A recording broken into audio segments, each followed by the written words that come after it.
All right, we're all set up, ready to go.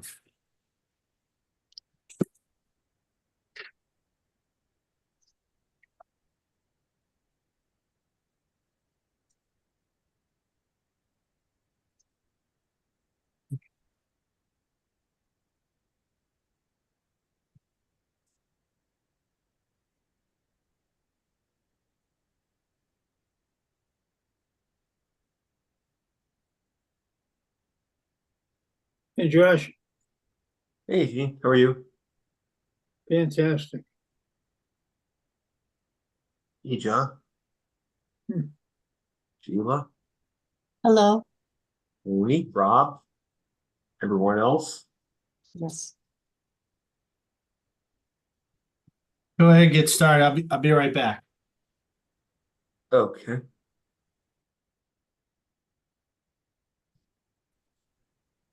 You up in New Hampshire? Damn. How's it up there? Is it getting cool? No, it's been unbelievable. It's a lot warmer than Nahant. It was 78 here today. And I'm now looking at a gigantic flock of turkeys in my backyard. A Turkeys? lot of youngins. Turkeys. They're getting close. Yeah. Thanksgiving is right around the corner. Yeah, they don't seem concerned. They're very skinny though, so they might be safe. How's the color? It's starting already. I was surprised. It's only what, the 18th? Yeah. It's starting a little bit. I mean, not a lot, but way ahead of Nahant, that's for sure. All right. Let me just get my files open here.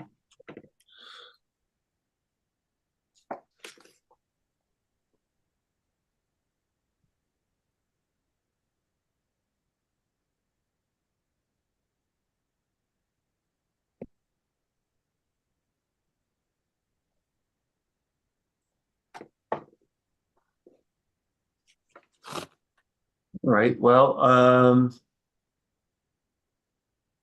if you are all ready, it is now 6:32 and on September 18th, 2024, and the Nahant Board of Selectmen is now in session.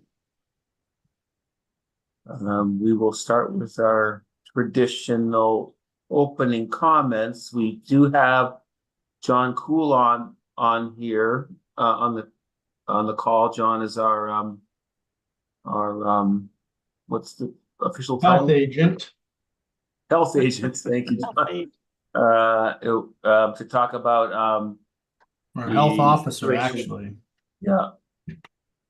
West Nile virus and Eastern equine encephalitis status. As we know, it's been an issue all around us. And so, John, with that, you want to take it away? Well, recognizing that I could entertain you for hours with what I've accumulated in my career, I reached out and invited Kim Foss, who is on the call. Kim is an epidemiologist with the Northeast Massachusetts Mosquito Control and Wetlands Management District. And Kim has worked for many years with the district and will describe to you not only the work of the district, but where Nahant fits in the district itself and today with regard to the mosquito sampling, the positives that have been found, and how things are going. And Kim, if you think that I've left anything out, by all means, throw it in. Okay? All right. How is everybody today? Great. Thank you for joining Thank us. you for coming. Yeah. Oh, thank you. I hope I can answer all your questions. And if not, we can write down those questions and I can answer them for everybody tomorrow by email. So first of all, we've had quite a busy season in the state for West Nile virus and Eastern equine encephalitis. To date, there have been 94 Eastern equine, well, triple E mosquito pools batches in the state that have been positive. 305 West Nile virus mosquito batches in the state. The state's also had 2 horse deaths due to Triple E, 4 human Triple E cases, and 11 human West Nile virus cases. Those may continue until November. Sometimes we don't get those positives in human cases reported until later on in the season. So far, Nahant's risk is for West Nile virus, it still remains at low, even though you guys have had positive West Nile virus batches pretty much all around you. Our last one was in Swampscott last week, but it was in a bird biter. We haven't gotten this week's results yet, and you're still at remote for Eastern equine. You don't have the habitat type. Pretty much a lot of the coastal southern part of our district into Suffolk County doesn't really have Eastern equine risk that often due to habitat type and mosquito species that are present. However, it can still come in certain circumstances, which we have not seen yet this year. It's been as close as, for us, we've had 2 Triple E mosquito batches the first week of August up in the Haverhill and Amesbury area. And that was in close proximity to the New Hampshire cases that were recently sampled up there. They had some cases in Kingston and Kensington the same week that we had ours in Haverhill and Amesbury. We did targeted block area delticide events in both the communities where the habitat types with the mosquito species present were associated. And we did some supplemental trapping along the New Hampshire border. And our results after the adulticiding and the supplemental trapping for continual weeks after resulted in no further Triple E in mosquitoes. We also had some close to our district in Middlesex County, and that was probably about 4 weeks ago. So we also set up supplemental traps along Middlesex County border to send in those supplemental batches to see if we would have Triple E activity further in our district down in that area. And all that trapping resulted in negative testing as well. So far, West Nile virus in our district has been pretty much in the 495 corridor. We have had some kind of and outside Boston. So we've had Haverhill, Saugus, Revere, Newburyport, Ipswich, Winthrop, and Swampscott that have had positive Triple E West Nile virus batches. And we've had 2 human cases in our Suffolk County region of our district. We've had 14 West Nile virus mosquito batches total, and the 2 Triple E mosquito batches from Haverhill and Amesbury.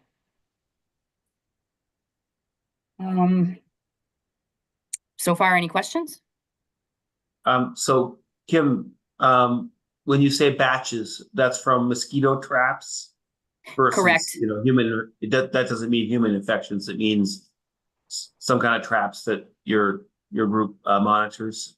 Correct. So the mosquitoes, we pool them up. I don't call them pools anymore because residents may associate a pool with a body of water instead of a mosquito laboratory batch. So I started calling them batches just so it makes it easier. And what that is any collection of a certain species has to be in one vial, and it's anywhere from 1 to 50 in that vial of that one species. So there's about 54 different mosquito species in Massachusetts, 14 of which are potential transmitters of virus to humans, and 4 of those 14 are primary vectors for virus. They're the ones that feed on infected birds and amplify it in the bird population. We will send in other specimens of some strange and unusual species once in a while just to see what the status is. So those are included in our batches that we send to the state. Our trapping is weekly. We have historic sites, and their collections are done every Monday or Tuesday. Those are sent in Tuesday to the public health lab. They receive them on Wednesday morning, and then the test results get back to us. They've been busy, so instead of the 11 o'clock on Thursday, sometimes it's been on Friday by noon. So, we've had a few that we haven't gotten able to email out with response till Monday. by the communities, which is I mean, it's difficult, but with the busyness the state's had at the lab this year, it's expected. Kim, could you, I don't get any questions on it, but in the event that I do, spraying, is that still a viable option to controlling mosquito population? We do, some of our communities allow their residents to call in weekly for a weekly adulticiding, which coincidentally ends this week. This Thursday is our last residential request that we allow. We're shutting down the ULV adulticiding for the season, leaving room for if we get additional virus for the rest of the year. We find more of our ULV adulticiding responsive. So we are more focused on preventative larviciding and resident requests for larviciding, tire events, wetlands management. We do preventative barrier treatments for schools, parks, and recs with a product that can last up to 90 days. We do have a 30-day product. And so when we do have virus events in a community, depending on the species or how much is present or what the risk is, we will do a block area treatment post positive batch of mosquitoes. So I look at the associated wetlands where that mosquito type came out of, and we follow the positives, we look at the high risk areas, and then we do a treatment within that area just to knock down the mosquitoes that may be potentially carrying virus. And then we go back and larvicide again to make sure that we stop all the other future mosquitoes from coming up and being problematic. So most of our attempts at mosquito control here are more along the lines of prevention, with the adulticiding as the response if we need to use it.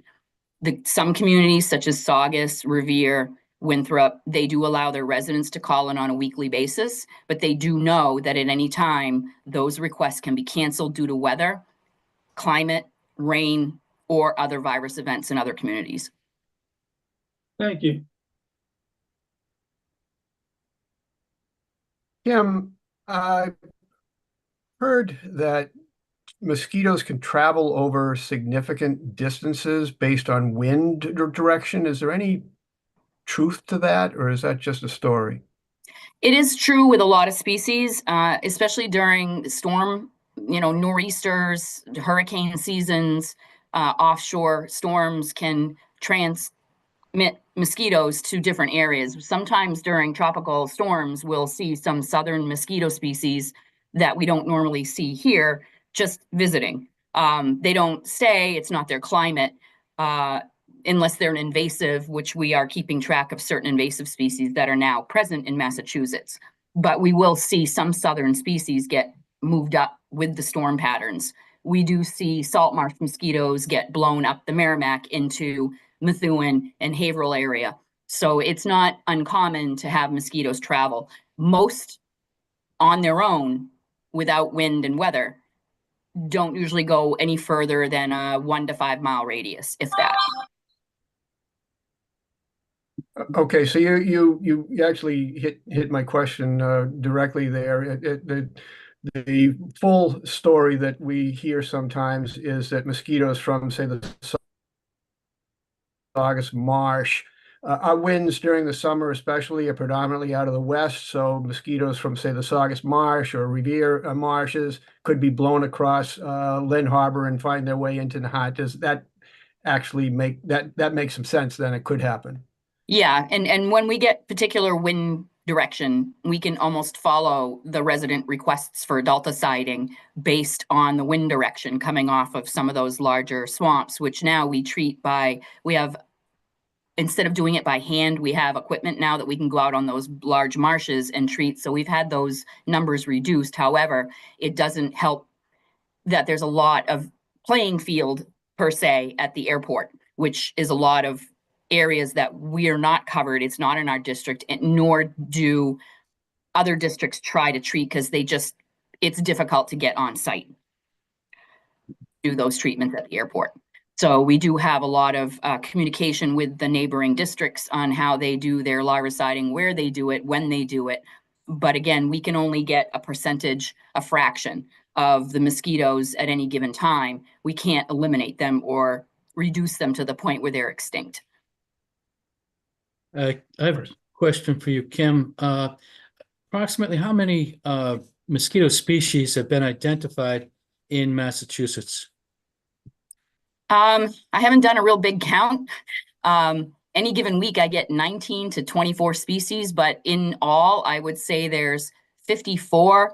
And if we count the new invasive Aedes albopictus, that would be like 55. But there's a lot of ones that are supposed here. They're just rare to collect, and we don't get them often. Some of them are spring species, but I'd range it anywhere between 53 and 56 mosquito species. And it was my information that the mosquito species of concern, in other words, those connected to Eastern equine encephalitis virus and West Nile virus, are only about 10% of the total number of species in Massachusetts. Is that still correct? Yeah, it's not a lot. I mean, so it's kind of hard to imagine, but when we do our surveillance trapping, we're trapping mosquitoes that are flying around the general area, and we're sending them in for testing. And it could be anywhere from 4 species to 8 species, depending on where the light trap is or where the gravid trap is. We get those pretty commonly. We send certain species in. Sometimes I'll get an abundance of another species that may not be one that's classified as a capable transmitter of West Nile or Triple E, but I send them in anyway because I want to see how saturated the environment is. So the mosquitoes we collect in that trap is only a sampling of the general population. If we don't get a hit, it means that there might not be a lot of it circulating around your community. If we get a hit, it means that for every X amount of those mosquitoes, if we convey that into other populations in the vicinity, we multiply that by the times of that we got it in that trap. And then that's how the state lab, plus the history, plus everything else, how they give you a risk increase is by history, population density at the time, viral load in the samples they collect, and then any other communities surrounding that have had positivity. I'm hoping that the folks who are listening to this can catch on to an inescapable fact that thanks to folks like you, Kim, our general knowledge of mosquitoes in general and how they affect us and what we should be concerned about and not as concerned about has greatly increased over the years to the point where I think of years ago when it was common for a truck to go down the street and a fog of adulticide is leaving the back of the truck, and those trucks were knocking down what we call nuisance mosquitoes, having no connection to the transfer of the diseases that we're concerned with today, and that your efforts today are so honed to the science of mosquito control that the gross application of adulticides just is not necessary and recognized as ineffective, whereas the approaches of environmental control and identifying the stagnant water, organically rich water, where some of these mosquitoes of concern will breed, has brought us so far beyond the gross application of adulticide that we experienced those decades ago. I'm very, very pleased at how far we have come, but unless you're involved with it, as I have been, it's tough to appreciate just how far we have come. Yeah, and even the nuisance mosquitoes can cause detrimental health problems to certain populations. The frequency of the bites, if they are reactive to the bites, some people are allergic to mosquito bites. It can cause secondary infection. So even the nuisance ones are health concerns at this point. Salt marsh mosquitoes, for example, they may not be directly contributing to West Nile or Triple E transmission, but they can potentially have it. As far as efficacy of transmission, it's still uncertain. Connecticut Agricultural Experimental Station does a lot of genetic testing on species of blood meals, associations, and infectivity rates. So we're always learning stuff every year. I go to conferences 3-4 times a year to keep up to date with CDC information and all these other research options that are going on here and worldwide. We think that, I think that at this point, the pattern of these viruses is it's changing due to climate change and how populations of humans and mosquitoes and birds all are interacting. You know, because they give Eastern equine encephalitis like a 12 to 12 year, 11, 12 year cycle. We're seeing it quicker and quicker, and depending on where the rainfall is, you know, because we also in the upper third of our district this year has had pretty dry weather. We had 3 years of drought. Last year was a recoverable. This year we set back again. So that does help when we watch the weather. And the rest of the state has pretty much had normal precipitation, which has fed these red maple swamps where these mosquitoes live that perpetuate the triple E in the birds. So that's why we don't see it a lot in the urban areas of our district, because there's, or in the severe coastal, because you guys don't have those red maple swamps and you may not have those passerine birds coming up. I mean, I'm even following bird patterns this year, and we saw 4 bird species during the 2 weeks of Eastern equine between New Hampshire and Massachusetts. Those 4 bird species are the same species that are contributing laboratory-wise to the efficient transmission of triple E amongst their own birds, you know, catbirds, vireos, those types of things. So, you know, trying to predict some of this is very difficult, so I can't, but we know what to look for, when to look for it, and how to treat places that we can, when we can, to try to reduce the overall risk. But it doesn't, what we do can reduce risk, but it doesn't replace proper protection. Clothing, repellent usage, repeated repellent usage if in high activity areas, staying in if you have immunity problems or if you're sick, avoiding habitats where mosquitoes breed. You know, it's the same with tick-borne disease. There's more tick-borne disease as well, and people recreating outdoors, and it's getting to the point now where even if you go out in your backyard, you have to wear some sort of repellent or something that prevents you from getting bitten by mosquitoes, because these aren't the only ones. We're also looking at some other emergent diseases, plus ones that are tropical that the state also follows. And, you know, we also have dengue cases and malaria and chikungunya. Those aren't here, but their travel and the people are still here. So we do have mosquitoes that could potentially be human to human transmitters as well. So we're constantly looking at these facts and trying our best to be one step ahead of it, if that makes sense. Yeah. So to wrap up, Kim, and I think you just touched upon it, but what's your advice to the residents of Nahant in light of West Nile and Triple E? No matter where you go in the whole Northeast right now, if you're going to be outside, wear repellent, protect yourself with proper clothing.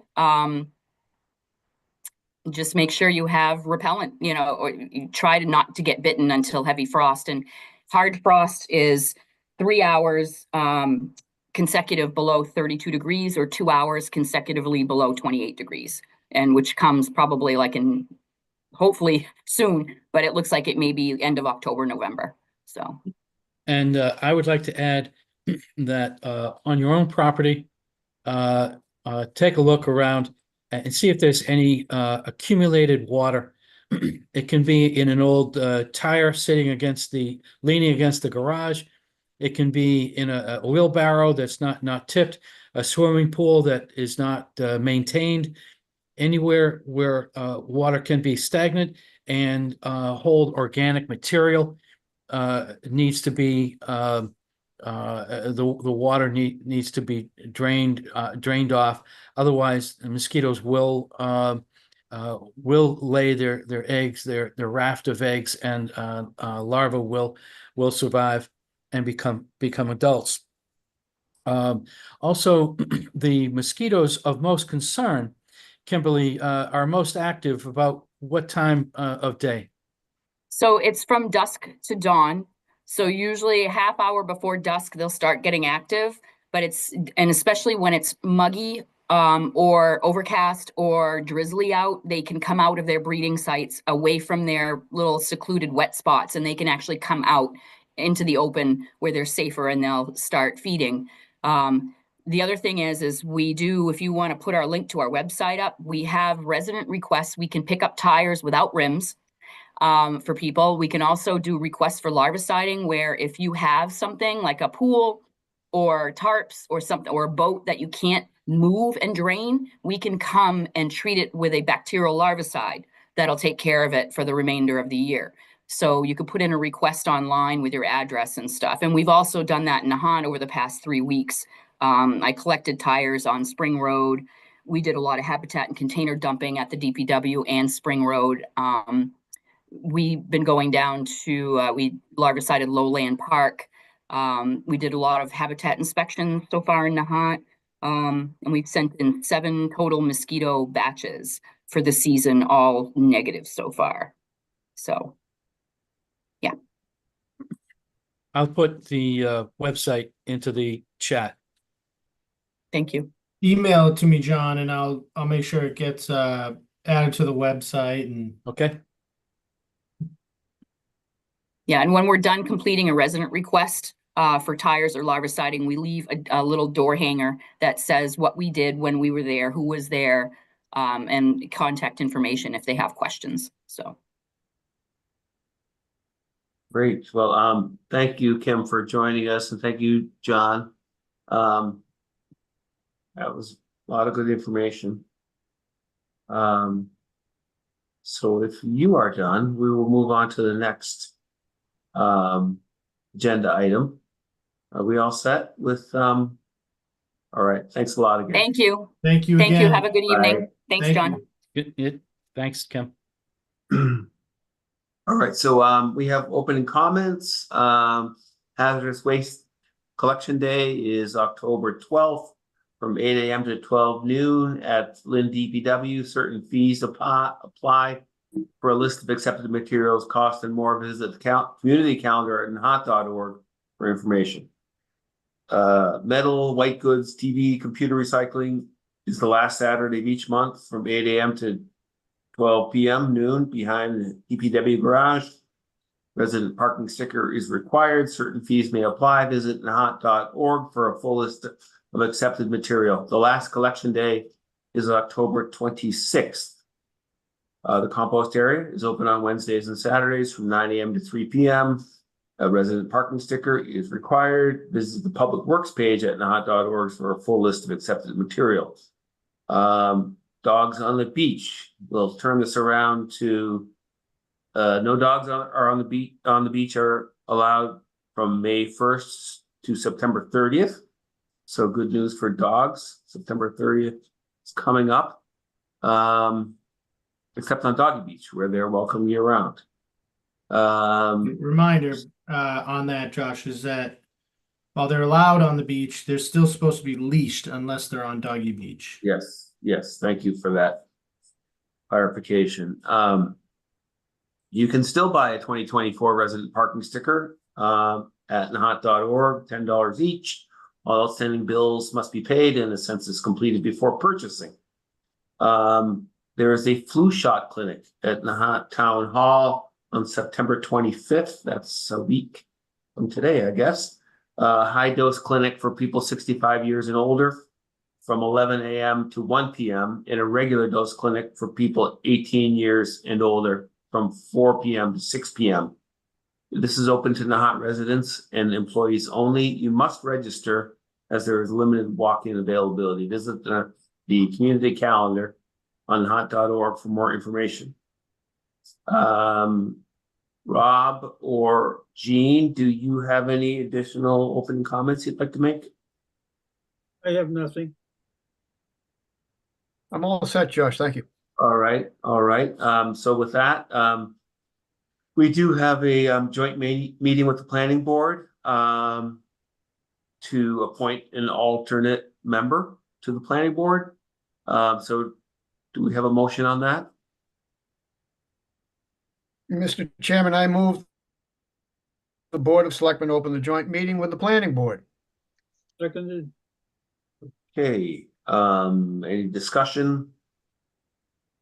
This joint vote is to fill the two alternate member seats on the planning board. We're gonna nominate each member first and then take a vote. So any other discussion on the motion that's on the floor? Hearing none, roll call vote. Gene Canty, aye. Rob Tibble, aye. Josh Antrim, aye. Does the planning board want to now open their meeting? Yes, thank you, Josh. Thank you very much. I would like to open our joint meeting with the Board of Selectmen, and I'll do it by roll call vote. Shannon Bianchi, Here. okay. Michelle Capano, Here. Casey Carey. No. Rebecca Flacca. Here. Sheila Hambleton is here. Rob Steinberg. Steve Viviano. Okay. Thank you. We are open then for business with you. Okay, You want great. to, we have 3 candidates. Okay. We Do you can wanna- make, The motion to nominate? sure, we'll make a motion. I'll read that. I move that the Board of Selectmen vote to nominate the following candidates for the alternate member position of the planning board: Jeff Lewis, Tom Hambleton, and Josie Reese. We have a second. Second. Any discussion? Hearing and seeing none, roll call vote. Gene Canty, aye. Rob Tibble, aye. Josh Antrim, aye. And I think the planning board will make a similar motion. Yes, I move that I would like to have someone second. I move that the planning board vote to nominate the following candidates to fill the 2 vacant alternate seats on the planning board. Jeffrey Lewis, Tom Hambleton, and Josie Reese. So moved. Taylor, I second your motion. Okay, thank you. Okay, all in favor? Roll call vote. Shannon Bianchi, Aye. Michelle Capano, Aye.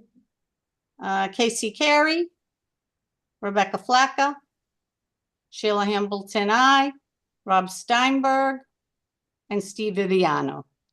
Okay, we do have a quorum of the planning board, Josh, all right, for tonight's vote. sounds good. Tony, can you kind of explain the sequence of events here now? Sure.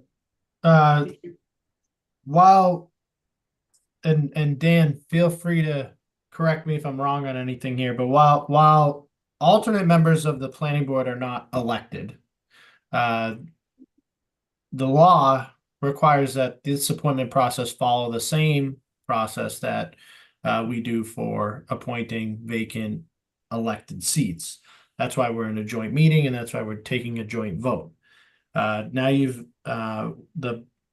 there was the announcement of the open seats has been open for, I want to say, about 4 weeks now.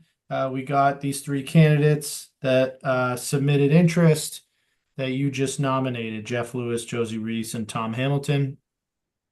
And so the next part of our process is to allow those 3 candidates to say anything that they might want to say, allow for the board's members to ask any questions that they might want to ask. And then following that portion, we'll go through a vote, similar to a ballot vote when there's multiple seats available and there's multiple candidates available to choose from, I will ask, I'll say member's name and ask them to state two names that they're voting for. And I'll write those down, and then I'll tally them up, and the two nominated candidates with the most votes will be appointed. And I will start with the planning board and then go to the Board of Selectmen, as is tradition for this process, is to start with the board that we're appointing to. Tony, can I just Yes. ask one question? And Yes. Dan may need to answer is, what is the term that the appointment takes place, or for how long, and when do they need to be reappointed if they don't move up onto the board? I don't know the answer to that, but I'm sure it's stated somewhere I in the know, law yeah. where it I think talks our about bylaw- alternate members. I have to look into that. I think it's, I want to say 2 years, but that's just the top of my head. Okay, thank you, Dan. I thought that might have been true, and I'm sorry I didn't have that answer, so, okay, okay. thank you. So we're ready, Tony, then, for the planning board members. Well, is Jeff Lewis, Josie Reese, and Tom Hamilton on the call tonight, or any of them? I see see Jeff Josie, I see and Tom. Jeff, I see and all I three. see Tom, yes. All right. Well, let's start.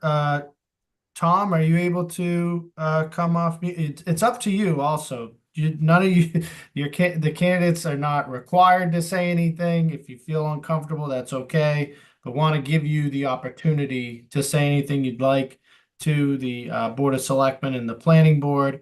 And likewise, members of each board, you're welcome to ask any questions as well. But with Tom, we'll start with you. Yes, well, can you hear me? Yes. Yeah. Okay, I fixed my Zoom problem, so I can talk. I see and listening to some of the planning board meetings that have an ambition to revisit the master plan, which looks to be a significant work. And I just wanted to reiterate my experience in consulting. I have designed and managed many fairly large consulting projects that will incorporate, I think, a lot of the same kind of issues that the planning boards will address. And I think I might be able to help save some time and possibly some money. I have a lot of experience helping clients get ready for consulting projects, what they need to do themselves to make it more efficient, and also designing deliverables so that the outcome meets the expectations. That's about it. Thank you very much. Any members of the Planning Board or Board of Selectmen have any questions for Tom? None here. No, No. All right, I'll go in order here. Josie, are you on the call? Can you unmute?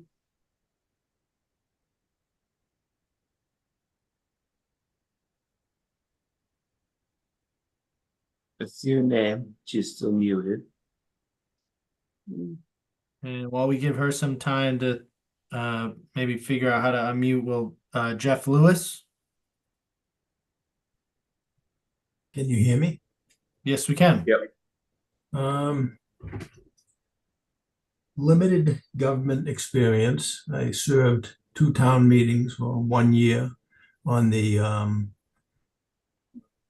advisory board. Before that, I have 40 plus years as controller and chief financial operator for a number of companies. But that was 10 years ago. I like working with the town. I like doing things. I'm good at planning. I've been doing it extensively my whole life. I think of myself as a creative problem solver. And the position appeals to me because it's not actually a member. but somebody who can listen to what's going on, learn what's going on, and possibly provide advice. And, you know, accepted or rejected. I have a strong ego. My feelings not hurt if it's not accepted, but I like working for the town. A lot of people who I see on the screen, I've done projects for over the past few years, and it's been fun. And I hope it's been of some value to the town. That's it in a nutshell. If you have any questions, feel free. Thank you, Jeff. And Josie? Can you unmute her from your end at all, I can, Tony? I've hit the, I Yeah. can ask to unmute, which probably, you know, some sort of prompt might pop up on her screen that she has to hit accept, but I can't unmute her myself. Okay.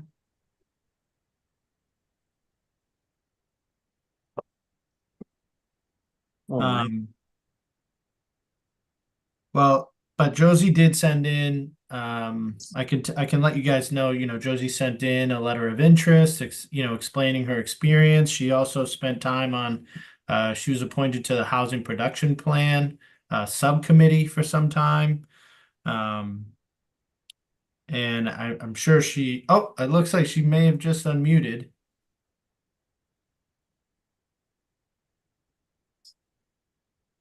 Go ahead, Josie, if you can.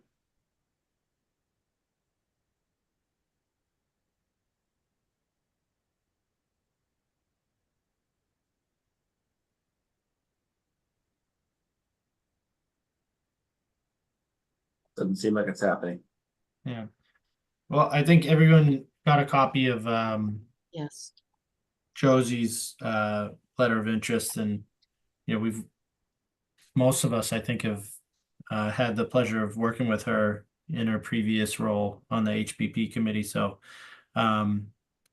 with that, there are, you know, as always, I just want to thank Jeff, Josie, and Tom for putting their names in the hat here. There's 3 of you and only 2 seats, and you know, unfortunately, only 2 of you will be appointed tonight, but you know, we hope that you stay involved and you know, submit your name for future volunteering options with the town. We really appreciate you being interested in these 2 alternate positions tonight.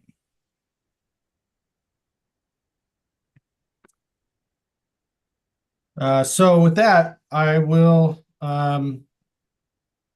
start with the planning board, and as I said, I'll read your name, and if you could let me know 2 of the 3 candidates that you are voting for. Tony, So Tony, I have a comment, just to keep it consistent with most recent planning board elections. I think we should do them one at a time to make sure we get a majority of votes for each candidate. Well, 1 won't get a majority, but 2 should, logically. So it's not who gets the most votes, but who gets the majority of the joint meeting. So my calculation says that we need, I think, 5 votes for majority. Do I have that right? I may have done that wrong. it depends on Yes. how many members are here There's from the 7 planning here. board. Yes. Well, there's 7. Well, hold on. Hold on. There are 7. There are 4 planning board folks Yes. and 3 selectmen. Is that right? So there's 7 in all. So yeah, so we need 4. So we should do them really one at a time to make sure we get that majority. Okay, that's Say the fine. names and we'll vote each one. All right, so just give me one name as I read as I ask for your vote. Why don't Sheila you just do why don't you do the name and then we'll all vote yes or no. We did that the last meeting, Tony. Okay. So for the first candidate, Tom Hamilton, Sheila, Okay, yes. Rob Steinberg, Is Rob not here? Sorry. No, he's not yet anyway. Michelle Capano, I'm abstaining. Shannon Bianchi, You're muted. Yes. Shannon. I'm sorry, Steve here or no? No, Catherine? Casey? she's not here either. Okay, I'm sorry. Got it. Rebecca Flacca. Yeah, I abstain. Okay. Rob Thibault, Yes. Gene Canty, Yes. Josh Antrim. No. Okay. So now, So that passes. So that motion passes.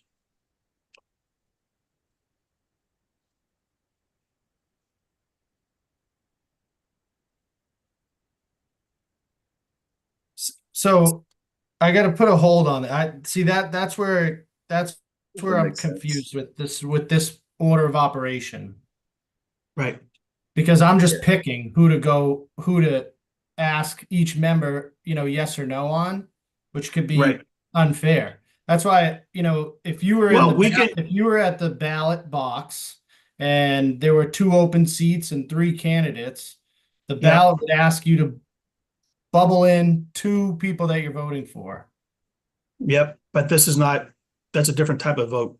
This is Yeah. basically a motion that's being made and a majority needs to vote for what. So we can take votes on all 3 candidates. If all 3 pass, then we vote again because something logically isn't right. Like somebody's voting for 3 people, basically. It doesn't make any sense. Well, that's why wouldn't it make more sense to ask each member the 2 people that they are voting for? Hey, can I chime in here, guys? Yeah. This is Shannon. So I think what we need to do is what we used to do, which is we have 2 positions open, and we need to handle it 1 position at a time. The first position should be offered up to the 3 different people. We should be allowed to vote for and say the name of Yes. of that person, right? Yes. And Yes. and Thank you. then we move on to the next person. Yes. Thank you. And Shannon. the majority of that vote would determine the second seat, and Yes. then it would be over. Is So- is that cool? I think you're with right. everybody? I think you're right, Shannon. So in other words, Thanks. I will ask Sheila. I'll start with Sheila. I'll work my way through the planning board to give me a name. One, you can either pick Tom, Josie, or Jeff. Okay, If I may Jeff, chime in, can I say something? Sorry, Rebecca. Your meeting. Flacca. Yeah. I just feel we have 3 candidates now in the first round. So, and 7 people who say a name, so it could be 2, 2, 3, and we are not any, so, and 3 is not a majority, so we are, and then what? That doesn't make sense, and then in the second round, we only have 2, which somehow doesn't seem equal or fair to the first round. So I think the way we started it, that either everybody says 2 names and we'll just see if 2 people have the majority, or if you sum it up, we have 7 people, everybody can give 2 votes. It's 14 votes on 3 people. First person got 4 votes. Now we take the second one, see how many votes of the remaining 6 he or she gets, and then we'll see how many the third one gets. Everybody probably made up her or his mind, their mind. So then we get 14 votes the way we wanted it. But if we do it this way, now we can get to 3-2-2 in the first round. Tony, I could take Maybe, this. I'm just saying. Tony, I could take this. Rebecca, this is Shannon. Yeah, So is that what we've wrong? done, yeah, it's just not that. It's just not that way. We have to divide it per seat, right? So there's 2 seats on as No, I get, alternate members, know. and so we have to take turns. Okay. The first seat and Well- the second seat. Now, I think if we could designate that, Dan, if you're there on the call, because there was a different time frame for the departure of each individual seat. And so the Mhm. first seat should be voted on first, and then the second seat should be voted on second, right? Okay. So That's fine. it's not necessarily like the 14 vote thing. It's we have to handle one item of business, and then we have to Okay. handle the next item of business. Well, Yeah, And I they're think all That that's the how was same we've just done it. candidate. They're all the same concern. candidates. If one Good. candidate gets chosen, then that removes him from the candidacy for the second Okay. position, obviously, by Right. logic. Fine with me. Makes sense. Right. Are we- I think Is that cool that's with how we've everybody? done it. I Rebecca, think you that's cool how with we've that? done it in the past too, I'm Shannon. cool with it. It was more like my comment that we might end up in a situation where nobody gets 4 votes in the first round. That was my only. Well, then we- No, that's we- it's But like the then danger we'll of do it again. democracy. It's wonderful. Yeah. would be- All right, I'm going to be. All right. So So you're wrong. let's we're gonna Start vote over. on filling the first seat. And I'm gonna go through the planning board first, then the board of selectmen. And I'm asking you to vote for one of the 3 candidates, Jeff, Josie, or Tom. Okay? Sheila, Okay, Jeffrey Lewis, Michelle, Jeffrey Lewis. Shannon, Josie Reese. Rebecca, Jeffrey Lewis. Rob, Jeffrey Lewis. Jean, Jeff Lewis. and Josh. Jeff Lewis. Okay, Good. so that's 1, 2, 3, 4, 5, 6 for Jeff Lewis, 1 for Josie. So Jeff, congratulations, you've been appointed to the first alternate seat. And now we'll go to fill the second seat, and please give me a vote for either Josie or Tom. Sheila, okay, Tom Hamilton, Michelle, I'm abstaining. Shannon, Tom Hamilton. Rebecca, Josie Reese. Rob, Tom Hamilton. Jean, Tom Hamilton. and Josh.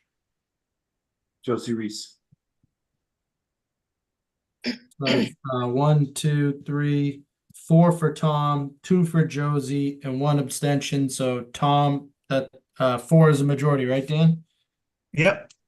All right, Tom, congratulations. You've been appointed for the second alternate seat. Josie, thank you so much. Please stay involved in the future. And congratulations, Jeff and Tom. and Tom, thank you. Thank you very much, Tony, and Sorry Dan, for that. Sorry for that mix up. thank you. You don't mind. Thank you, everyone. That's Jeff. Yep,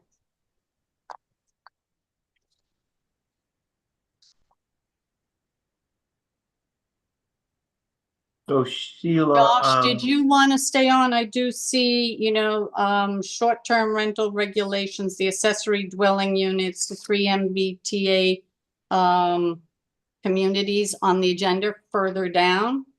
yeah, Did you want to take those out of order and if you, it's not on your agenda, but certainly these topics involve you, and just so everyone knows, I sent an email last week asking if you wanted to get this on this joint agenda. We didn't connect, but so we put it on our agenda, but it'd be great if you guys want to stay on while we go through those. Is that what you're asking? Yes, I am. Sure. Yes. Yeah, okay, yes. yeah. Do we motion to close the meeting with the Yeah. planning board or continue on? Unless the planning board wants to participate in the conversation. We We'll can keep it do open. that as individuals. Later on, we'll close this portion because the vote is over. But if a majority of the planning board is on the line, we get into that gray area that we've hit Oh, in the yeah. past. Right. So So I think- shouldn't we just I think- leave I'm sorry, Dan, shouldn't we just leave the meeting open for the planning board and then conclude after all the items have been discussed? That's the safest thing to do, yes. Okay. Okay, as long as it's okay, Dan. Yep. For the planning board to talk about these things, even though it wasn't technically on their agenda, but rather on our agenda. Yeah, That It was- is on our agenda, Yeah. Josh. I did. Well, Um, I mean, if I may be excused, that would be nice. Yeah. Madam no, that's- Chairwoman, may I be excused? You may be excused, and then that means we do not have a quorum as a board, so. we Yeah, can in that vote I'm to case- sorry adjourn. about that. I'm No, sorry that's about fine. that, In that but case, you can close I without. do need to get off the call.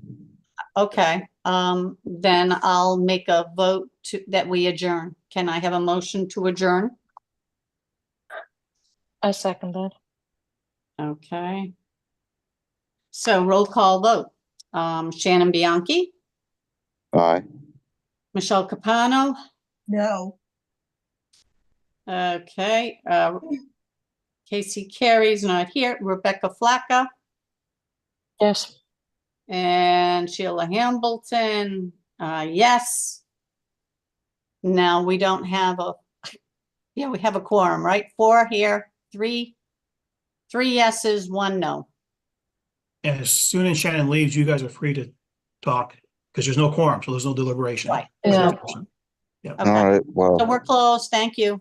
Thank you very Good much night. for joining. Yep, thank you. All right, thanks. And do we have a motion to close our joint meeting with the planning board? I move the Board of Selectmen close the meeting with the planning board. Second, Any discussion? Hearing and seeing none, roll call vote. Gene Canty, aye. Rob Tibble, aye. Josh Antrim, aye.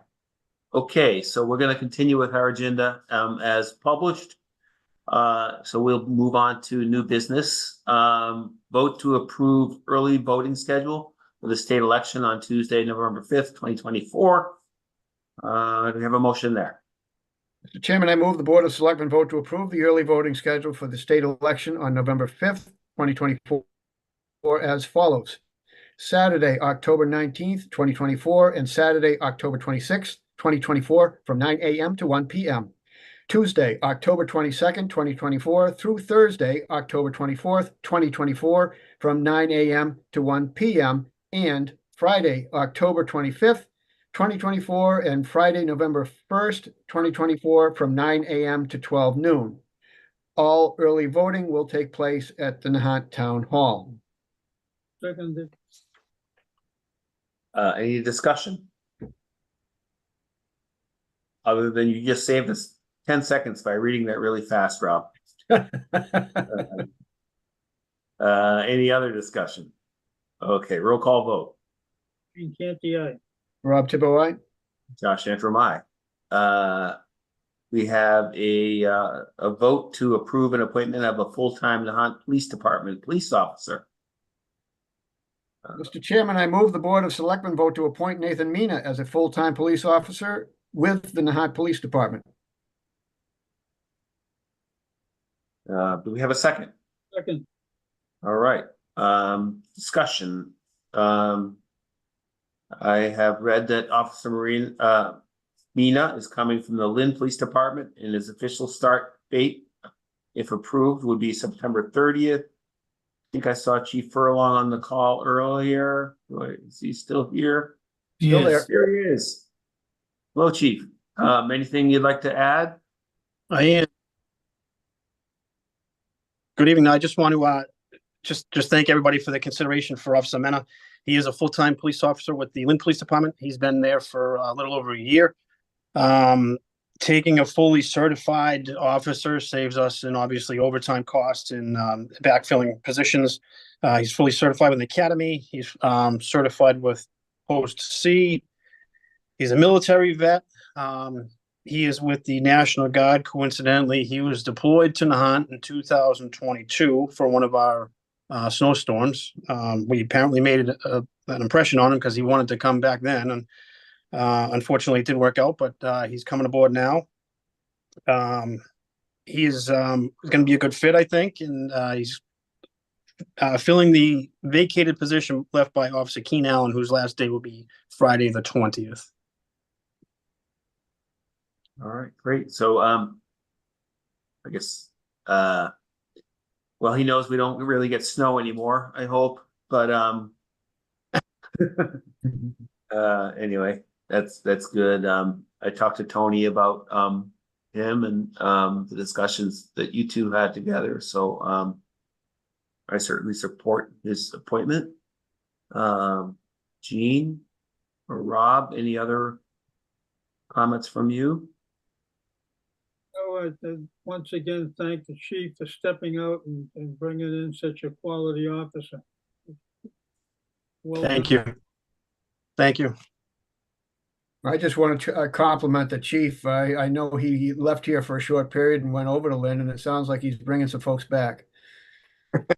No comment. A recruiting trip. Yeah. Yeah. All right. Any other discussion? Hearing and seeing none. I'm sorry, was someone saying something? I was just going to echo your comments Oh, and, okay. applaud the chief for his work and, creating a work environment here in the town of Nahant that is obviously attractive to, fellow certified officers. So appreciate all his efforts and glad we're picking up another quality officer to join the force. Thank you. Yeah.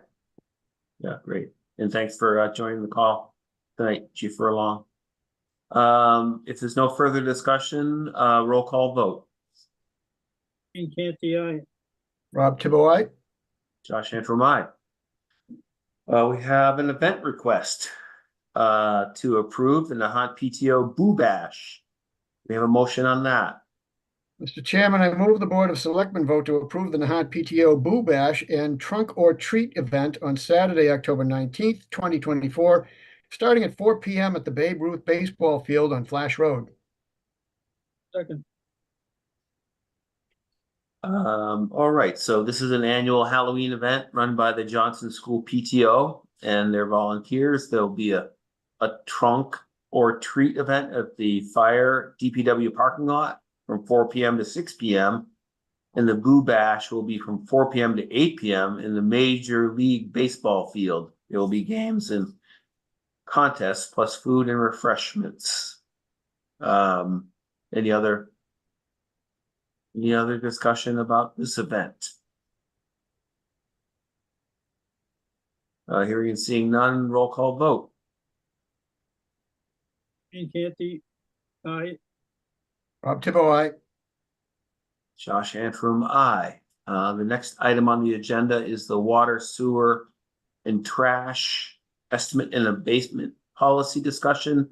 We're gonna postpone this probably until the next meeting in order to get our ducks in a row on that. Yeah, I just for anyone who is interested, basically that discussion is we have policy related to how we handle abatements and estimates on water, sewer, trash bills. Obviously now our trash bills are incorporated in our water sewer billing, separated by 3 installments.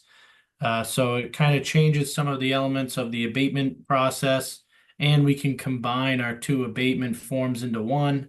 And so we're just basically bringing that together and putting it in front of the selectmen for approval so that we can have that, ready to go. So we'll have that ready for the board at the next meeting.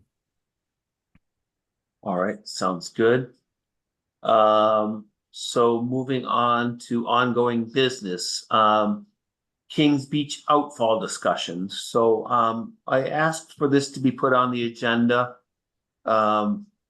It's something that's been on my mind for a while now. I've been thinking about writing a letter to the Mass Department of Environmental Protection about this, and really I wanted to discuss this with Eugene and Rob about whether you think we want to take what could be just a letter from me as an individual citizen and submit a letter from the Board of Selectmen from the town of Nahant.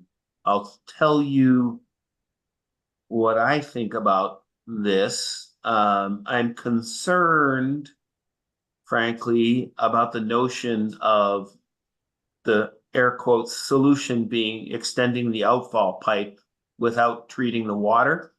In my view, the water should be treated. You know, this isn't the 1950s. We don't condone knowingly dumping fecal bacteria into the ocean anymore. So I'm concerned that that is being floated or even considered as a possible solution to this decades-long problem at Kings Beach. The state is spending millions of dollars on the bike path along the Linway, with the stated objective of enhancing the access to the beach by underserved or underprivileged people. And the way things stand right now, the beach has been closed for weeks. And so what good is access to the beach if when people get there, they can't even go in the water because it's contaminated with fecal bacteria? And taking that contaminated water and extending it further out into the bay, I don't call that a solution.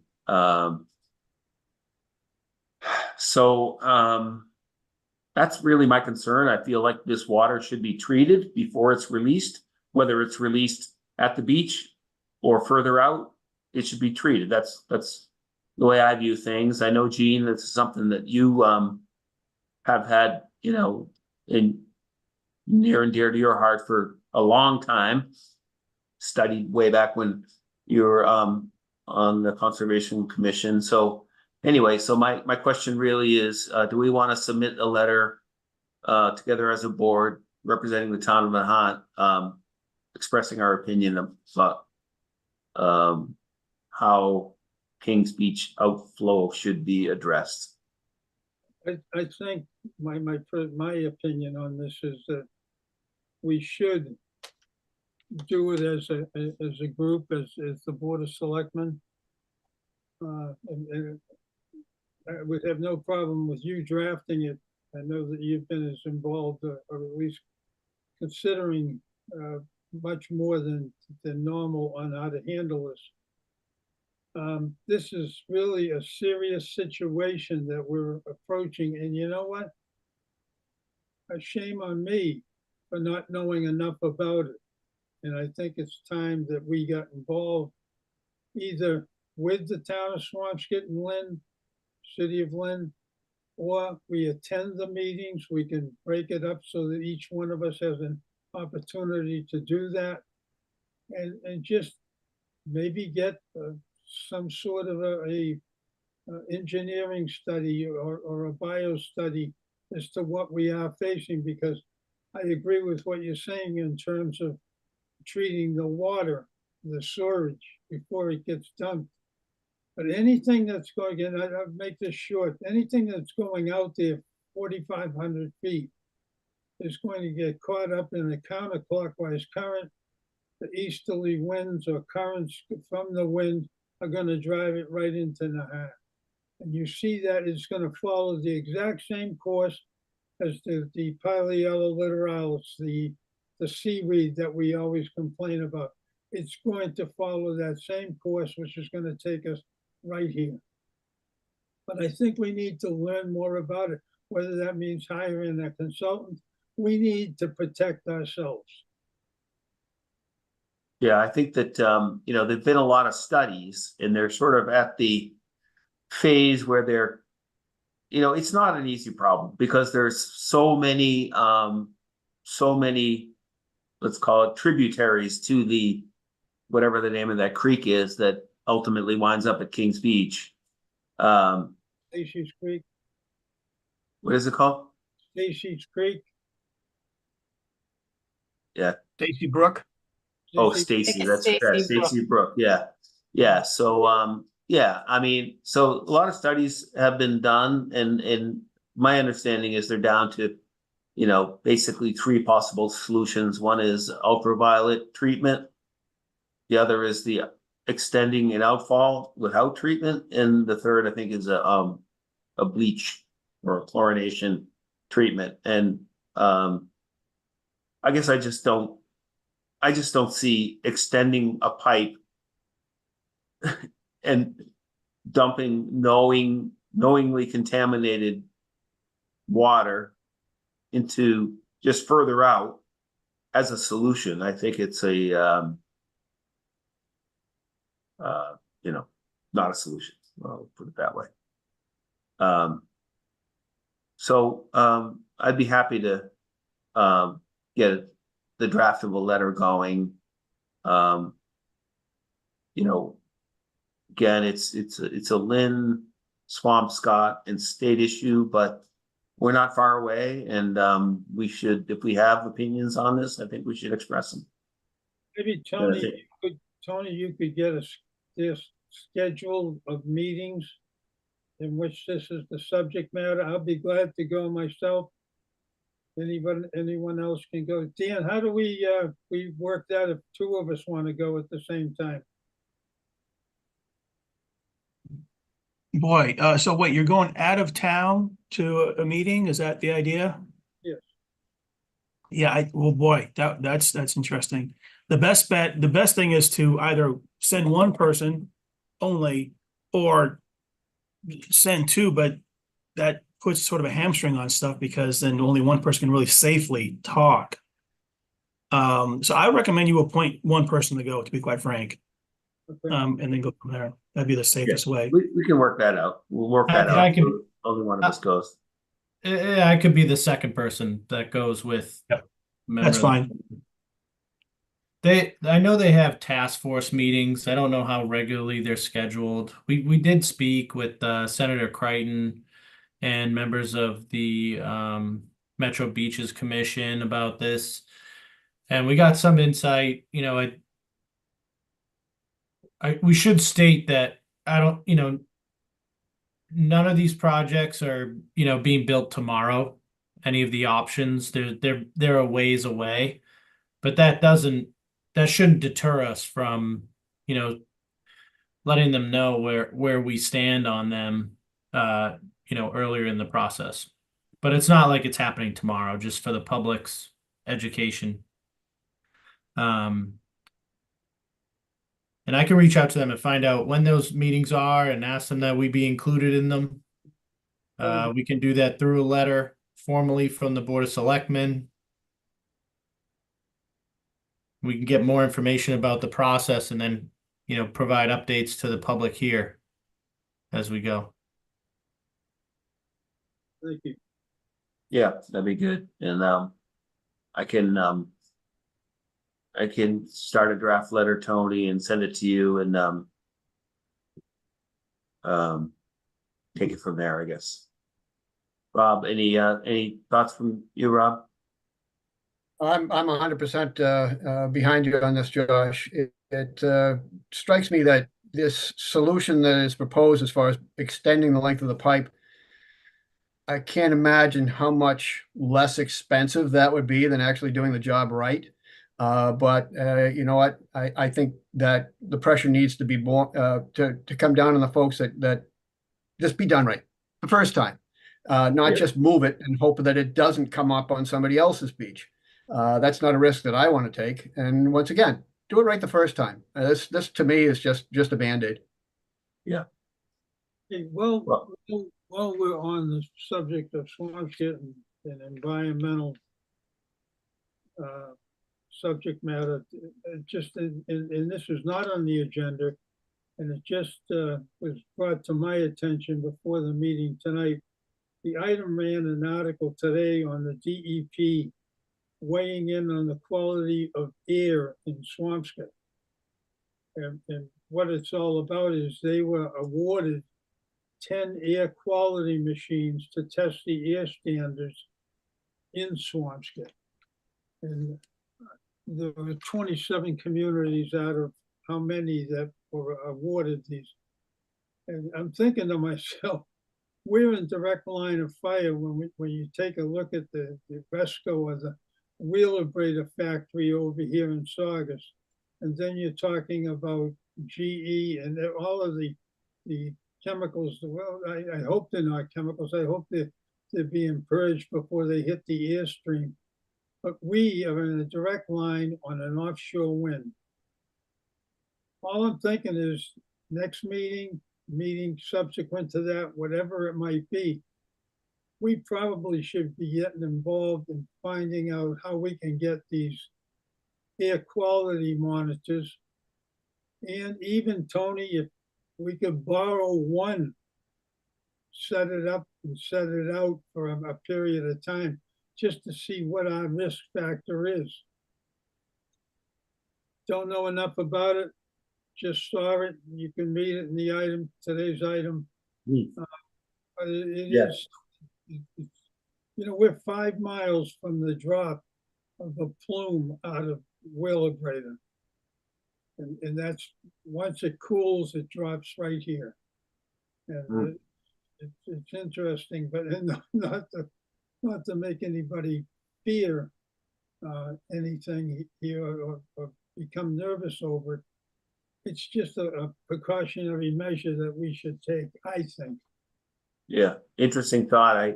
I haven't seen the article, but I'm definitely going to read it. And yeah, we should think about whether such a measurement device would be beneficial to Nahant.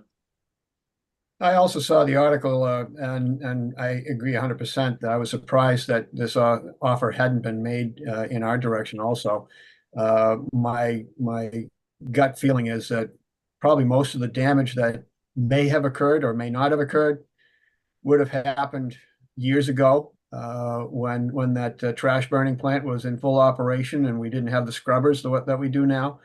I don't know about GE, but I'm sure there's been a few things come out of that from time to time. And once again, I'm going back years and years. But if these sensors are available, I'd love to have a couple set up in Nahant just to see what's going on. The point I was trying to make is Swampscott is off to the northeast, and Nahant is directly on the westerly flow of the offshore wind stream. So if anybody's going to get hit with anything in terms of environmental damage, I would guess it would be us. Something that. No, I understand your point, Gene. I think you're exactly on point. It's got to fly over us to get to them. Yeah. Yeah. So let's look into that. Thanks for bringing that up, Gene. Tony, I'm sorry I didn't have that for you today. I just got it at like 5 o'clock. No, that's good. I'm glad you brought it up. No problem. I don't think anyone would complain about the conversation that you're having, but it's not on the agenda, so we should probably just put a pin in it and I'll look into it and we can add it to the agenda next week or the next Board of Selectmen meeting. Thank you. Next on the agenda is the short-term rental rules and regulations. I think, Rob, you had some things you are prepared to discuss. And I know Rebecca, Tony has mentioned that you've made inquiries about the fee structure. So what we're thinking about doing with regard to the fee structure is include the fee structure as part of our normal fee schedule. In fact, add it to the fee schedule. It's not on there currently. And do a similar process where we would make recommended fees and include the rationale for the basis for those fee recommendations and have a public comment period as a separate effort from the rules and regulations. So in other words, we've had the comment period open for the rules and regulations. We'd vote on those, and then next would come the fee structures and a second public comment period on that. So with that, wants to chime in on the rules and regulations as currently drafted? Well, I'll say, we received 7 comments through the comment period. As you mentioned, I spoke with, resident about some of those comments already. Some of the other comments were more, about, just kind of inquiring about how enforcement works and that sort of thing. The other questions that we got, again, they were more like not really recommendations for changes to the regs, just questions about how it works.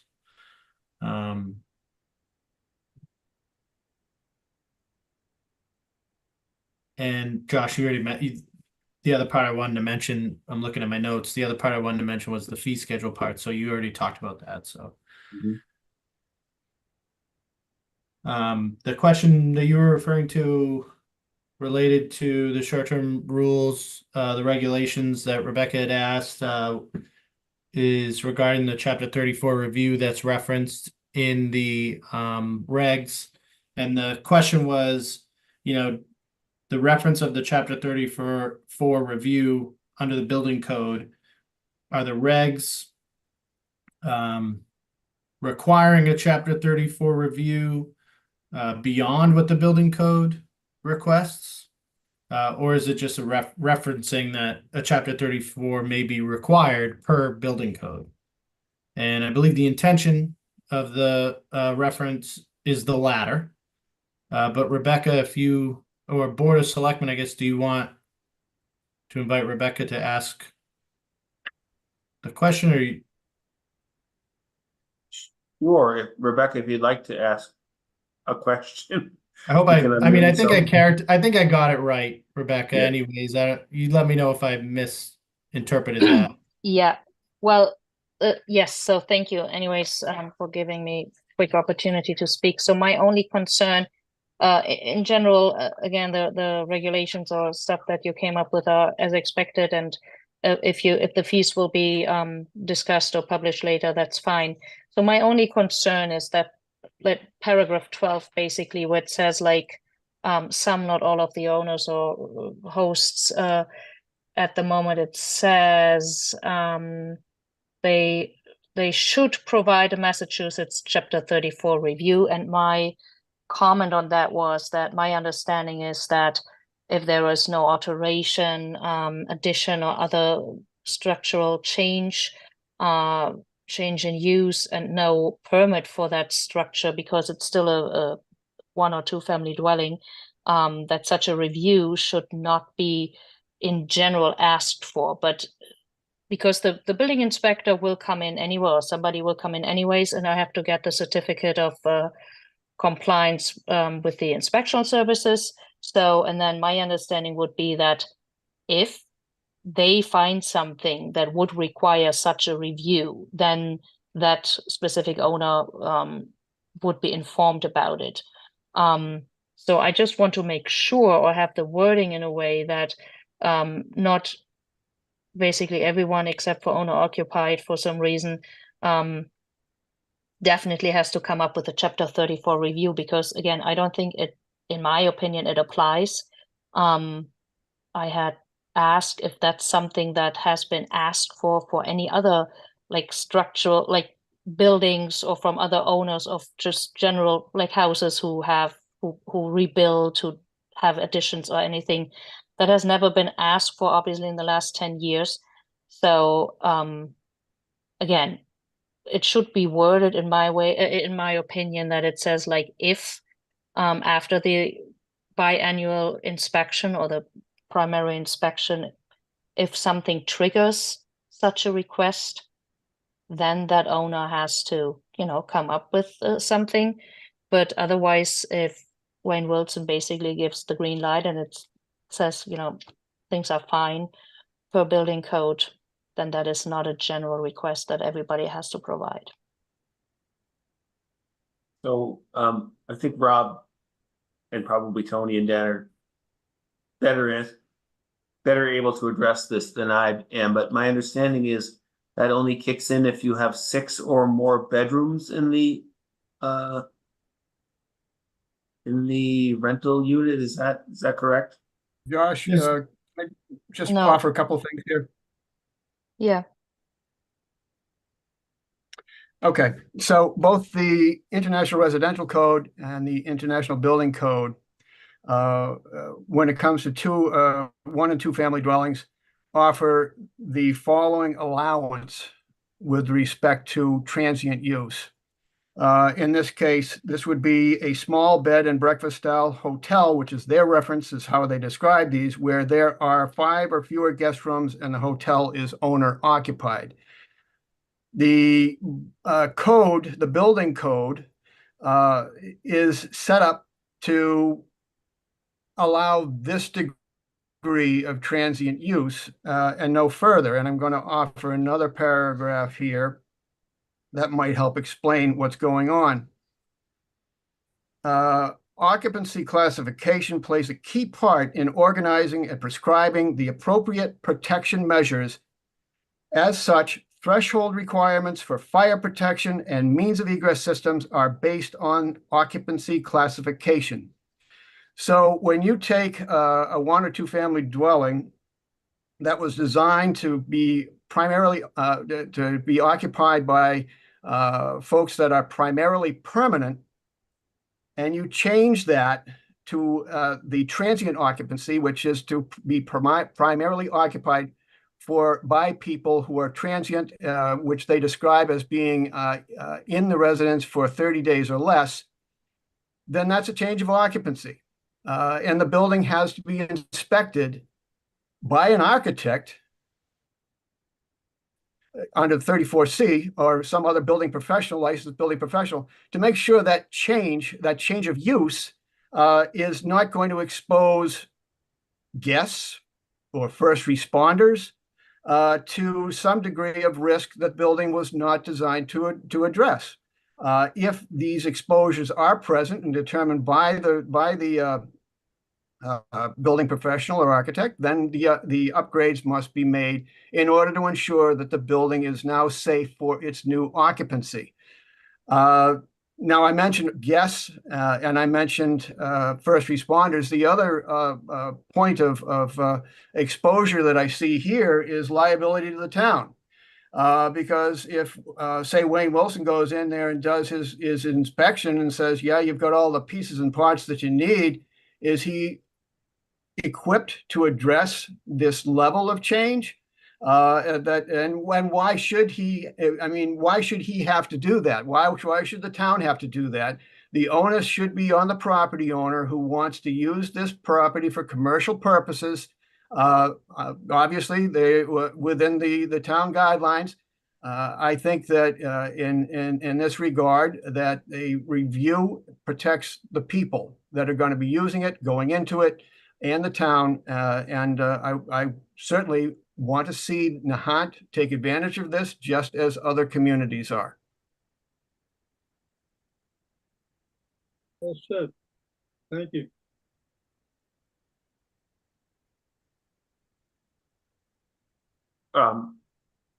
So, Rob,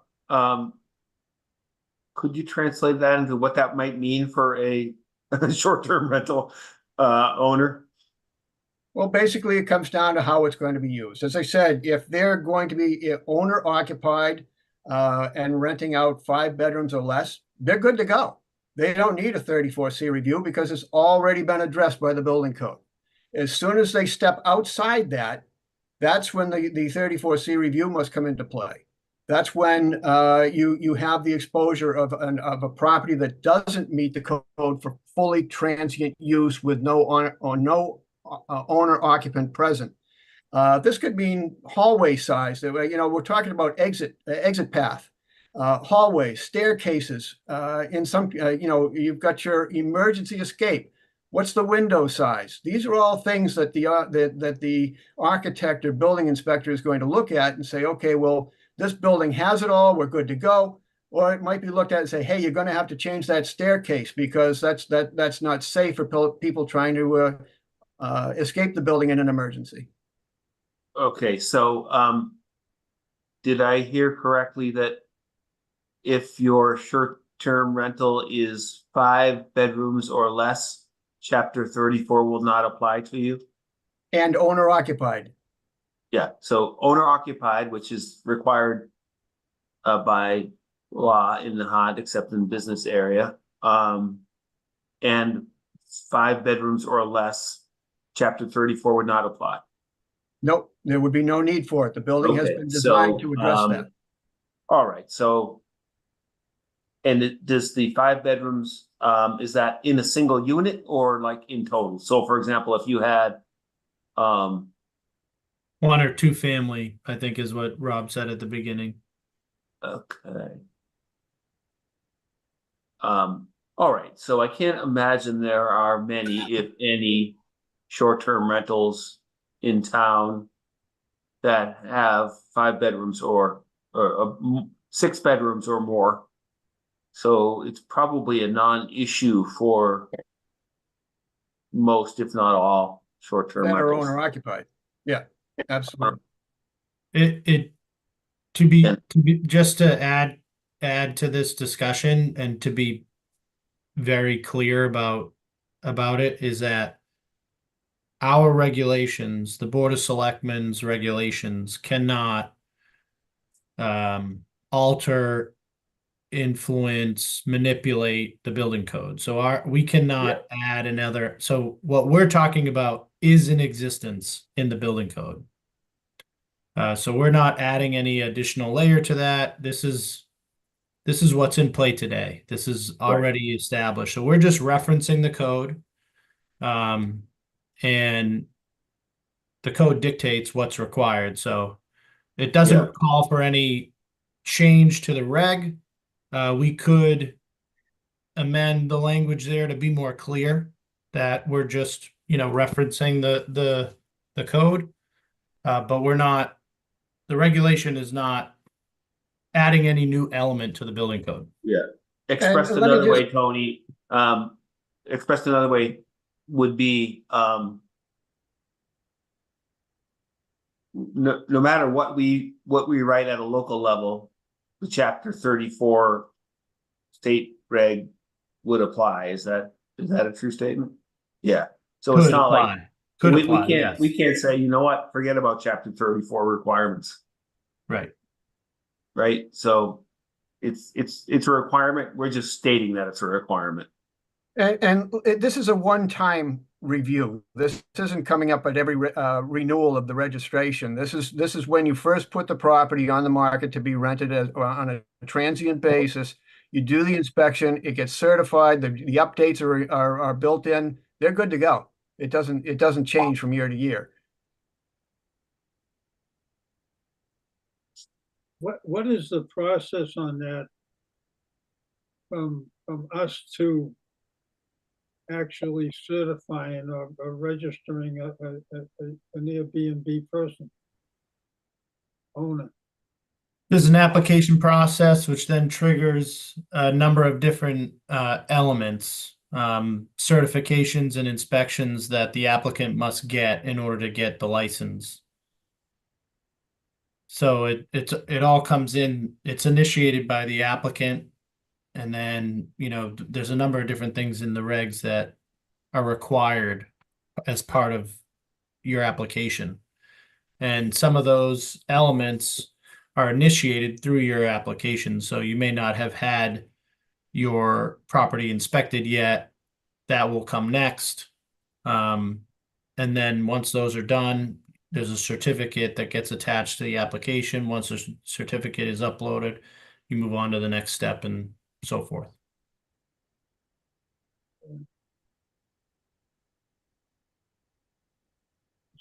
Still confused as to how it should function. Or how it's, when do we close everything out and put it into effect? So the way that the regs are written is that once you guys approve the regs, they go into place. The licensing is required starting January 1st of 2025. So applications can come in now. Once the regs are approved, the application process can be initiated by owner occupied or non-owner occupied that have a special permit through the ZBA that are in the business district.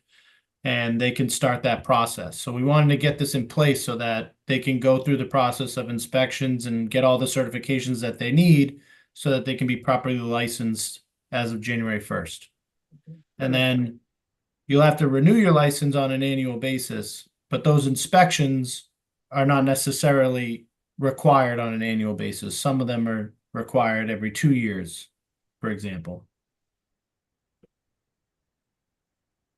Does that help answer the question, Gene? It does. Thank you. And I'm hoping we can vote on the regulations at our next meeting, which should be October 2nd.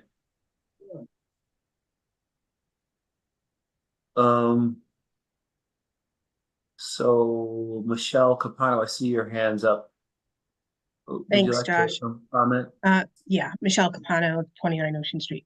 The discussion has been very productive. However, all I've heard is about owner occupied. What about owner adjacent?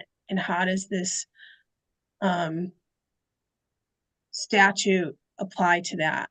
Because there are properties that, you know, could still fall into that are short-term rentals with owner adjacent. Rebecca's property is an example. It's not clear to me if this still applies. I think Rob said if you said it's 6 bedrooms or more and owner occupied, that's a single structure. Does the statute look at the configuration of the entire property? So one question I have, this is not an answer, this is a question, I guess. Question to a question, but that's okay. I'm making an assumption that when we say owner adjacent, that the owner owns the house that they live in and the house that they're renting out. Yes, yes. So is the that- scenario is a single property with 2 structures on it, one being a primary residence, the second one being a short-term rental. Yeah. Does that have to be an adjacent property next door or anywhere in town? Same No, it would parcel. have to be, it would have to be in the single configuration of the footprint of the property. That would be, is not my understanding, owner adjacent. Kevin, can you mute yourself, please? So in general terms, when we're just using owner occupied, but as you know, the zoning law allows owner adjacent. The question is, how does the chapter 34 review factor Correct. into owner adjacent? Dan, I don't know if you have an answer for that. In general, Michelle, I'll say that, you know, every application, every permit that comes in is gonna have to go through a review, and they're all gonna be kind of unique. Mhm. And so it's kind of like, it's hard to say this is the definitive process for each one of these at this point. It's going to be, that's the job of the inspector to determine whether it's required or not.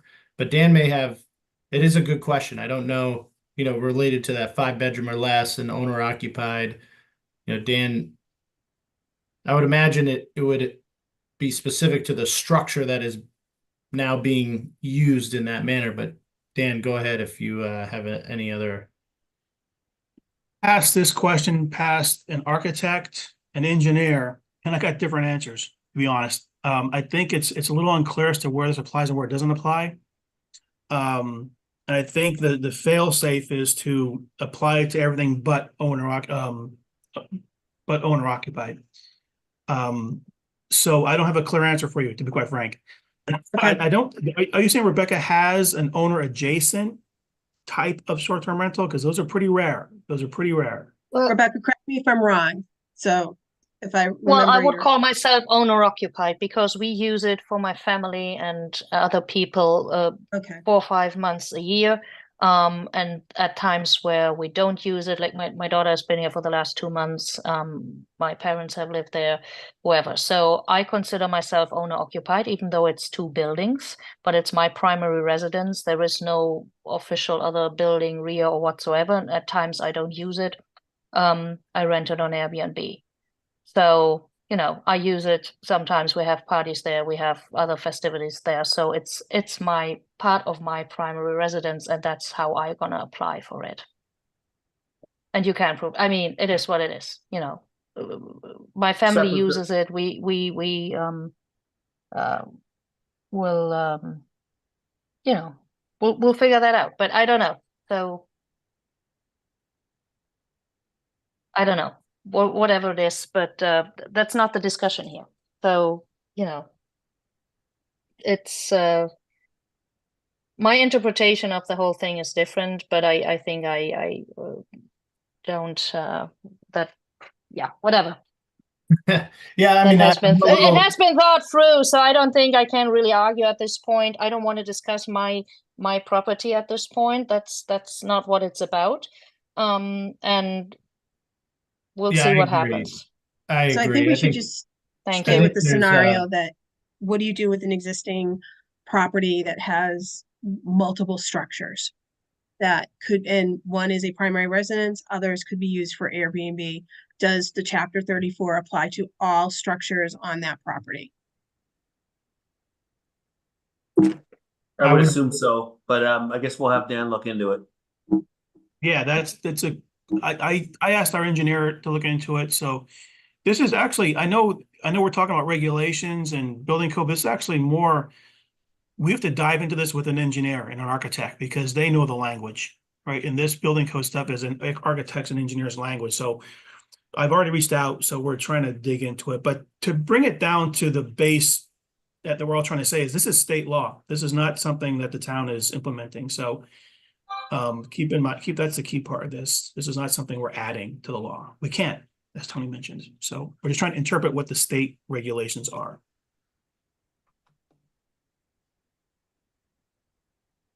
Yeah, thank you. It's a fair question, Michelle. I don't, I don't think Yeah, that, I'm not I don't- trying to call out any property owner. I'm just trying to understand, and if there are going to be other examples in town where this could cause confusion, or you know, we have this it's highly controversial, the new bylaw, right? And so we want to make sure that neighborhoods are have protection and can enjoy the, you know, their surroundings. But if someone wants to obviously take advantage of passive income, we want to make sure that those structures are adequately supported and have been inspected. right. And I don't disagree. I just think not that it's not relevant for the discussion, it's not relevant for the discussion of what should the regs say because it's outside of the regs. It's the building code, right? So there's a process there that an inspector is going to make a decision. The applicant has abilities to appeal, and each case is going to be unique. So, our council is going to work on trying to find guidance for the building inspector on how to apply that element of the code in those different types of scenarios. And I would be a little uncomfortable, trying to figure that out here tonight. It's fine. All right, thanks, Michelle, for the question. I don't want to turn this into a citizens forum, but Kevin McCarthy, I see your hands up. We'll take your comment and then we're going to move on. I just had two quick questions for clarification.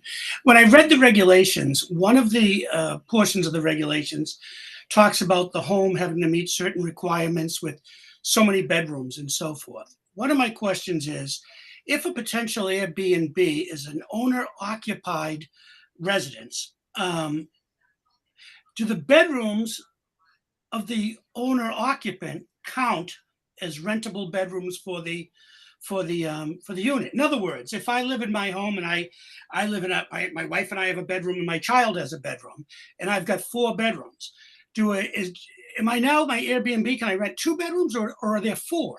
does the occupant's bedrooms that he would normally occupy, owner occupant count? That's one question. And the second simply is a simpler one. With owner occupancy with the Airbnb, must the owner occupant be in residence at the time that the rental is taking place? In other words, again, I have 4 bedrooms. I rent out, say I just rent 2 of them as the Airbnb. Need I, as the owner occupant, be in attendance during the time I'm renting the other 2 bedrooms? And that's just it. I'd like to listen to your answers. I'm not sure I'm the authority, but my answer is yes and no. So, yes, all the bedrooms count, even if it's Kevin's bedroom. And no, you don't have to be there. But it has to be your legal residence. And Dan, you can expand on that or correct me. So, right, and this, we've gotten into this sort of issue with a little place over Little Nahant. Primary residence or principal residence doesn't mean you're there 365 days. It means you're there 6 months and a day. Then it qualifies as your principal residence. So owner occupied doesn't have to mean you are physically in the residence when your occupants, your short-term renters are. Say, for example, you want to go to New Hampshire for the weekend. Then yeah, so and then you just happen to allow a short-term rental in for that particular weekend, and then you come back after they leave. It's still your principal residence. So I hope that answered your question, Kevin. Regarding the bedrooms, I'm pretty sure Josh is right. Is that the legal bedrooms in the building? And I'm looking at section 5B of the draft regulations. It's talk about the number of dwelling units and the number of legal bedrooms in each dwelling unit. So if it's all under one roof, I believe your bedroom counts as well. Because at the end of the day, it's a fire issue. To add to that, Dan, I do think it's up to the applicant. You know, if you have 4 bedrooms, but you're applying for a license to short-term rent 2 of them, then your license would be for 2 of them. You know, you don't necessarily have to rent all 4. Is that Right. 6, Yeah, that's true. is that 6 months and 1 day a state law? Say that again, Jane. Say that again, please. Is the 6 months and 1 day of occupancy? Yeah, we got that definition from the IRS code because that's how they define a principal residence. So we just adopted what they use to define a principal residence, because that's, you know, when people live in Florida, they come here for 4 months, but then live there for 7 to maintain their residency, which is to say their principal residence. So that's where we adopted that definition. Thanks. And I think, Tony, you're right that you know, if all the bedrooms aren't included in the rental unit, they wouldn't be included overall. Right. If you submitted an application to rent 2 of your 4 bedrooms and you were licensed for 2 of your 4 bedrooms, and then you offered more than 2 of the 4 bedrooms up for rent, you would be in violation of your license in that scenario. Yeah. All right. We're gonna move on, except we'll give George a chance, but keep it brief, George, okay, please? I'll try. George Mahoven, 64 Lennox Road, Nahant, Mass. I wrote a couple of questions to Christian, and I didn't hear anybody mention anything. Why isn't the fact that the non-owner occupied short-term rentals in residential areas is not allowed in this town on the rules and regulations? I don't see anything about that at all in there. And 2, You don't have to write rules about something that's illegal. That's why. Then my second question is, how do you expect anybody to regulate these rules that you're talking about when no one's regulating the rules to the short-term, non-owner occupied short-term rentals in residential areas in this town? They're still advertising. They're still busting the law, and no one seems to do anything about it. And why not? And you should be. So again, you're making all these rules for owner occupied, and you expect everybody to follow them. Why would you expect them to follow all these rules when they're not following the most simplest rule? It's against the law in this town to run an non-owner occupied short-term rental in residential areas in this town, and no one's doing a thing about it. Yep. So we have to create the rules and regulations, which we just did, and we're gonna vote on them in the next meeting. Then the requirement will be that everyone has to register. Can't register if you're not legal, first of all, obviously. And then, you know, as far as the enforcement, that's gonna have to be part of the fees. I don't know how we structure it fee wise if you're breaking the law. Wait, no, I don't think about how to answer that question, but I understand your point. We got Well, Josh, I would think if you're gonna do a penalty fee for someone renting these non-owner occupied short-term rentals in residential areas, the fee should be very substantial, because if not, they'll just write it into their fee for for one night charge, or how much they charge, anywhere from $200 to $600 to $800 a night. So your fee should start off at $1,000 a day to stop this. I mean, the town voted for this. It's your job as selectmen to support and enforce the rules that the town voted on. That's correct, and I agree with you, George. Well, So Josh, let me just, All right, Josh, let me chime in. We are doing a lot to try to enforce. Enforcement is always a problem, especially the first year around. This is brand new to everyone. So Tony and I have been working with Wayne and KK to send out letters, send out cease and desist orders. So things are happening. Just because they're not at the front page of what you're looking at doesn't mean it's not happening. So there's a lot happening. In fact, we just sent a letter out, a very strongly worded letter yesterday.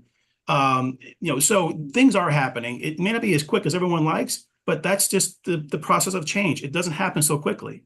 Are these letters out for public review so we can see who you're writing them to and so on and so forth? Do we get to see the response from these people or anything like that? Is it all private?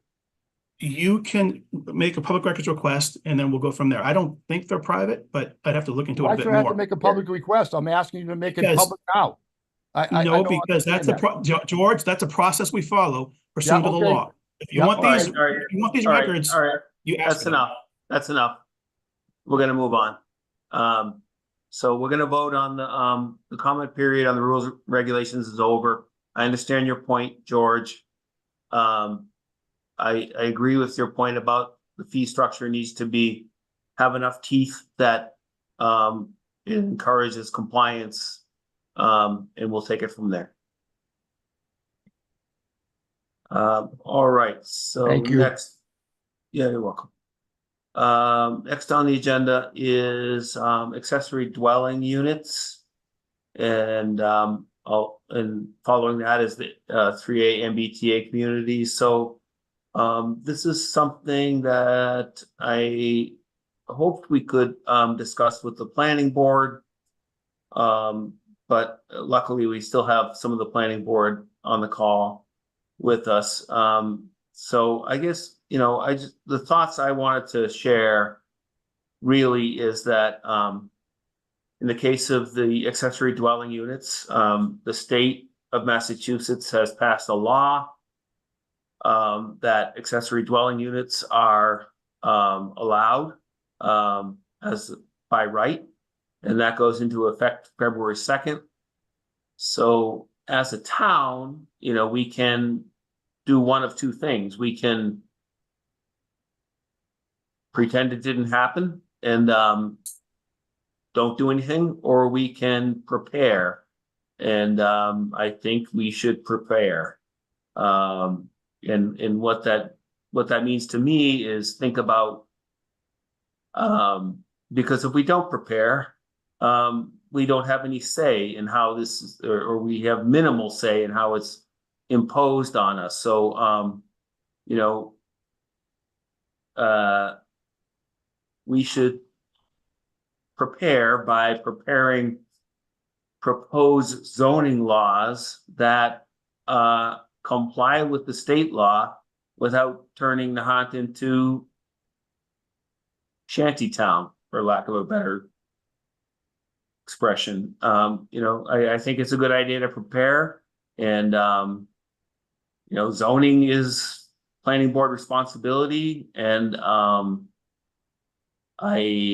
I hope the planning board is prepared to take this on in a timely fashion. And I think I really need a yes or no answer from planning board on preparation for ADUs and preparation for MBTA 3A. And if the planning board doesn't plan to put forth suggested zoning changes, then I'm going to ask the Board of Selectmen to prepare zoning board changes, zoning law changes to put to town vote at the next town meeting. I don't think, you know, whether or not we as individuals are happy with these two laws, these two state laws, I think not dealing with them is not fulfilling our responsibility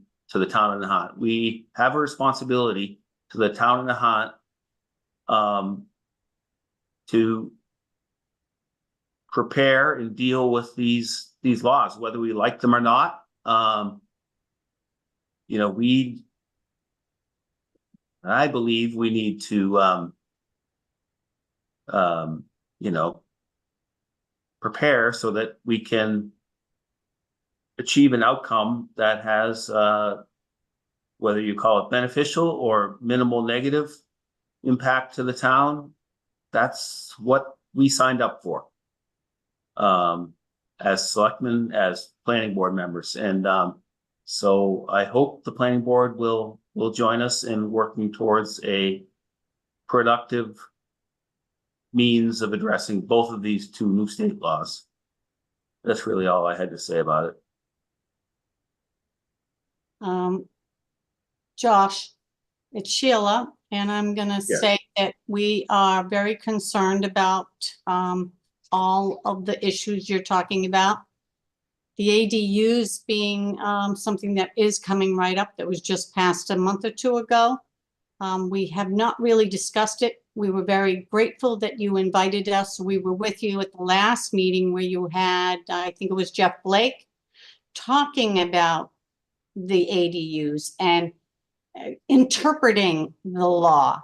I think the one major concern he did say is we have residential 1, residential 2, business 1, business 2, but we don't have a single family residential zone. But I don't know if the fact that our sheet, you know, our charts, when you go down and look at them, there isn't anything allowed but single family included in a business zone. So those are things I think we need to talk to Jeff Blake about. And I don't mind if we do it jointly. Yeah, If that's, you know, acceptable to, you know, the Board of Selectmen and, you know, with help with Tony too, and Dan. Yeah, that's good. You know, that's Sheila, that's exactly what I hope to hear. You know, we have a job to do and we have to do it. And, you know, and in the case of the ADUs in particular, there's a deadline, and it's a deadline we don't control. So we got to get busy. Yeah. So I appreciate your offer to. And I think this will be helpful too. We have 2 new alternates who would be 2 more people on the board that will be helping hands, I think, for the, you know, the planning board members.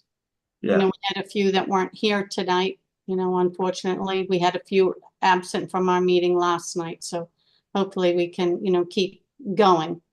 Yeah. You know? Okay. So Yeah, you. thanks a lot. I really look forward to working with you and you know, with the help of Tony too, and you know, doing what we can for the town. Yeah. So thank you. Absolutely. And get better clarification too. Yeah. Because in a residential zone or our single family zone, that's the only place where you can add an ADU. You can't add an ADU in a 2-family zone. Yeah, which we don't have any of. Oh, right. We're all Right. single, the entire Right. town is single family zoning. So anyway, that's really all I want. That's what I wanted to why I wanted to include them on the agenda, that, you know, these are realities that we have to deal with, you know, whether we want to or not. And so I just wanted to Right, but we don't have a, annual town meeting until after the deadline, which is, in May, the second week Yeah. of May. So we're, Yeah. 4 months or whatever behind from Yeah. just that end. And But that doesn't apply, Sheila, to the ADUs. What we need to do, I'm sorry to interrupt. That's fine. What we need to do is create the regulations. And, I'm gonna say a couple of things. Unfortunately, there's an opinion on the board with some members that the state hasn't properly notified the cities and towns regarding the new change. Some of us disagree with that. They issued a press release and, have broadly communicated the new financial structure for the state. And that was included in all of the new housing legislation that was promoted. To me, as a member of the planning board, that is the official communication that the state provided. And they set their deadline of February of 25 to have the regulations available so that if there is someone that wants to build an ADU, we should be prepared to accept that application and have a process for them to start. And if it's, zoning that reviews it by exception, then so be it, but we shouldn't be delaying. The second thing is a change in priorities on the planning board. All right, The planning board wants to, Michelle, sorry. This sounds like a planning board meeting that's taking place inside. I'm saying these comments, Josh, so you understand that we're gonna drag. Unfortunately, the board is divided and it will stay divided. And as much as, you may get agreement tonight on some of these things, I unfortunately don't see that happening going forward. Well, you guys are So gonna have unless to, the planning board's gonna have to sort that out Exactly. themselves. Exactly. And if they can't, then we'll have to do it on behalf of the. And that's why I'm Sure. suggesting not to wait for the planning board. I'm suggesting that the Board of Okay. Selectmen move forward and not All right. wait. All right, thank you for As the suggestion. As I understand it, Josh, Sheila, that the planning board is intending to take this over, this project. yes, we want to work with the Board of Selectmen. Absolutely. Jeff, is there any kind of a time frame involved? Well, the regulations are not supposed to be sent out to us. Is that true, Josh? I mean, we won't get them. Well, Well, they I could think, be out earlier. let's, I think today, we don't have a schedule, Gene, but I'm pleased to hear from the chair of the planning board that, she thinks the planning board will work together, and, fulfill our responsibilities. So, today, let's just be satisfied with, an overture of, we'll take action together and, one step at a time, but, we don't have unlimited time, and I think that's probably why you're asking for a schedule, Gene. But, yeah, I mean, we kind of know the answer is we have to move pretty quickly. I'd like to think, December 1st.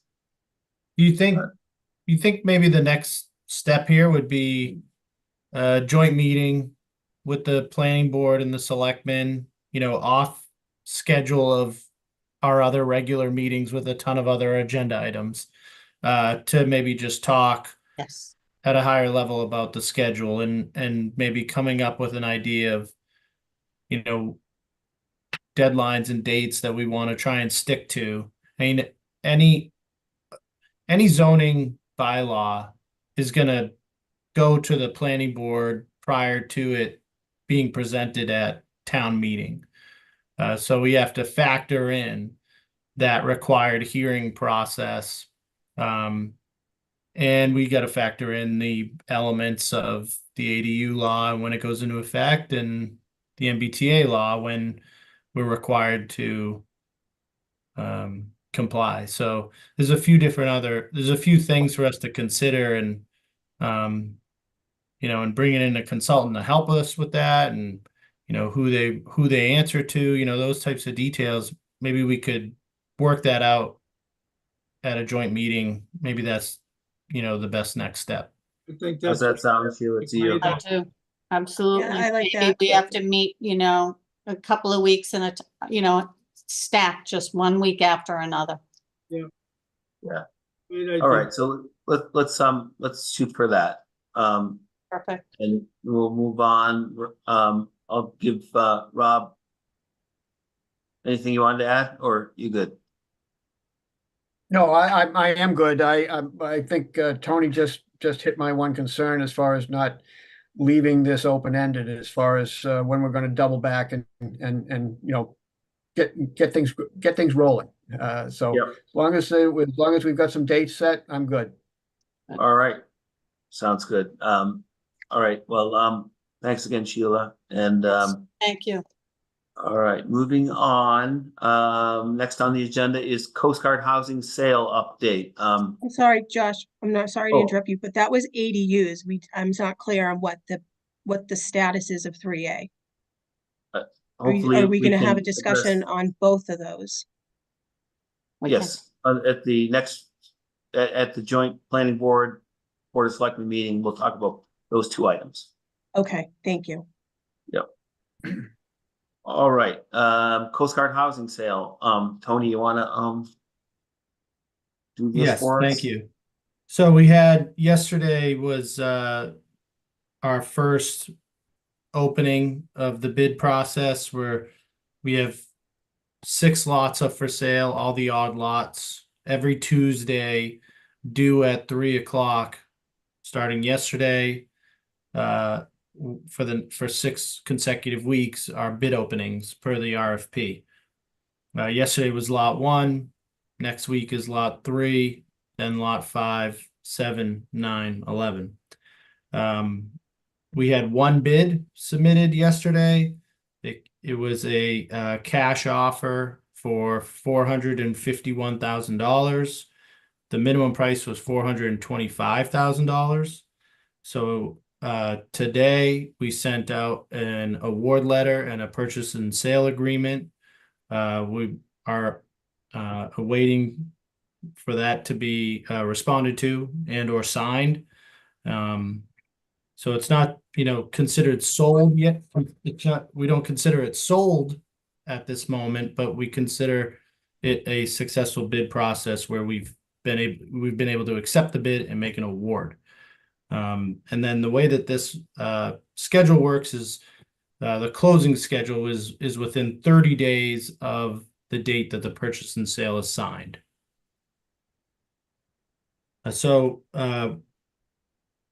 was a successful bid, but we did only have 1 bid. I think that could be a combination of a number of things. The lot itself, other bidders maybe seeing what's happening with the first lot, and then of course, our ability to broadcast the availability of the lots without having a realtor on board and being able to add it to MLS. We were able to add the lots for sale by owner to Zillow. But again, just as a reminder, we attempted to bring in a realtor and the procurement process fell short and we weren't able to award that. So we had to move forward on our own.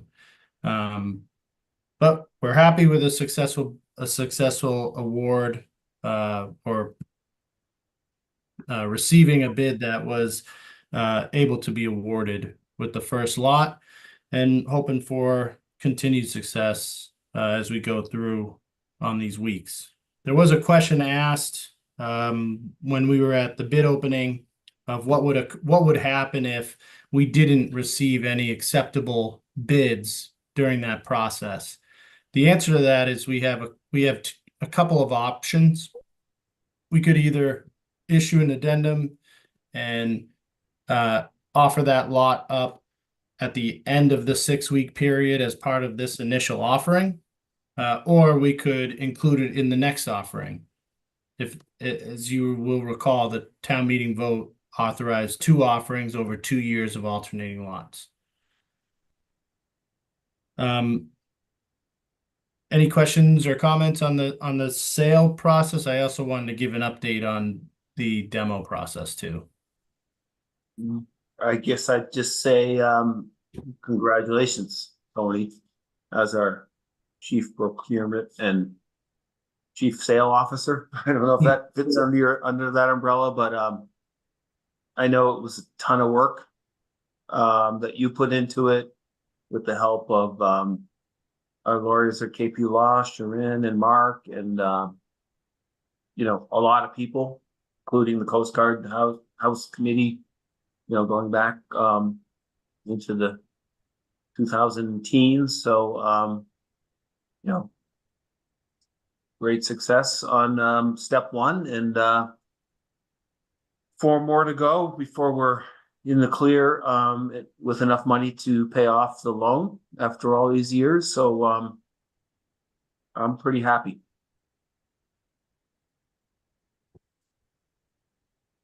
Thank you. Like I said, it's so far so good. You know, we home sales, it's not success until you close, but it does seem like a pretty straightforward offer, and I'm hopeful that we do get to closure within the 30 days. On the demo update, the 2 homes, one on Castle Road 296 and the other on Goddard Drive next to the Heritage Trail. Those you'll see fencing going up later this week or early next week, waiting on confirmation of date. The tanks are going to be removed in the coming weeks, and demo is likely going to start, you know, at the end of this month or early next month for those 2 homes. And that's my update. All right, Gene or Rob, any questions or comments? Okay, so I'll just mention Tony, watching you these past couple of months, I can tell that the success of this project is everything to you. You are giving it everything you got, and you take the success of the operation deeply personal. So I thank you. This is quite a jump. I think you're doing a great job, and I look forward to continued success in the project. Thank you. Likewise.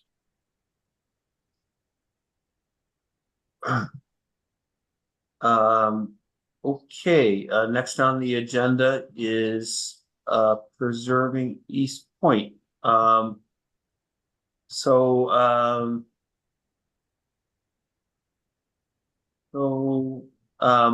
people may have read in the press that the appeal on the Article 97 case did not go the way we might have hoped. Of course, this is disappointing. I'll just remind people that there's basically 2 legal proceedings that are or were going on: the Article 97 or so-called dedication case, and the eminent domain case, which is also ongoing.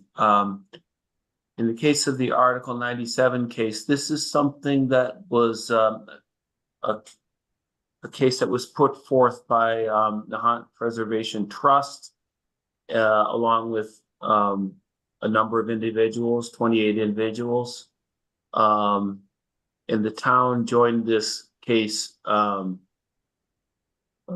after the fact, because it aligned with the common goals that the Nahant Preservation Trust and the individuals that initiated this case shared, which is the preservation of this open space as conservation land. So yeah, it would have been nice if that worked out. Basically, the premise of this case is that the public used the land as had public access to the land, and may have even thought that the land was conservation land, and there was a notion that Northeastern University had dedicated as conservation land. But the ruling was that although Northeastern may have made statements like that, and the public may have had access as it did for many years, and may have even thought that it was conservation land, that did not make it conservation land. That was the ruling. Of course, this is disappointing. The town was a participant in this, but it was not something that we were financially involved in. There were no tax dollars spent on this. In fact, we don't even see the lawyers' invoices on this. So again, disappointing, not completely shocked, but disappointed in that outcome. The eminent domain case is ongoing. That's a slow process. I think there's not going to be, right now we're in the phase of questioning the damages claim that has been submitted. Based on what I understand, it's going to be several months, probably January, before there's really any movement on that. And so that's really about it. I do think I should remind people that in both cases, there have been 0 tax dollars spent on this. It's all 100% donated funds. So I only mention this because I've seen some social media posts where people are talking about things like that, and it's not accurate. So that's really summary as of today. Let's see. Next on the agenda is town administrator's report. You have Tony. I just wanted to give a quick update on the Ward Road Pump Station project. I know we've been covered a lot tonight, so keep it somewhat quick here, but we have had we've been on bypass for about 2 weeks now. The wet well portion of the pump station is completely dry. We're prepping to coat it at the moment, and have demoed the old gates in the wet well. We have a couple other items that we're looking at there with installing the new gas line as our backup for generator power. And we also have an old water line in the parking lot that feeds a fire hydrant that's old as well. So we're looking into that as a change order to update that infrastructure there. All the exterior concrete walls are poured and complete. We have one interior wall to go, but we're waiting on that for our new electrical conduit that'll be installed, and plus because the contractor's using the crane daily to access the dry and wet well work that's ongoing there. It's about 30 stories down. I'm sorry, 5 stories down, 30 feet down. So it's quite a ways down. So we want to keep it open so that we can have that. But we're about 35% complete at this time. Once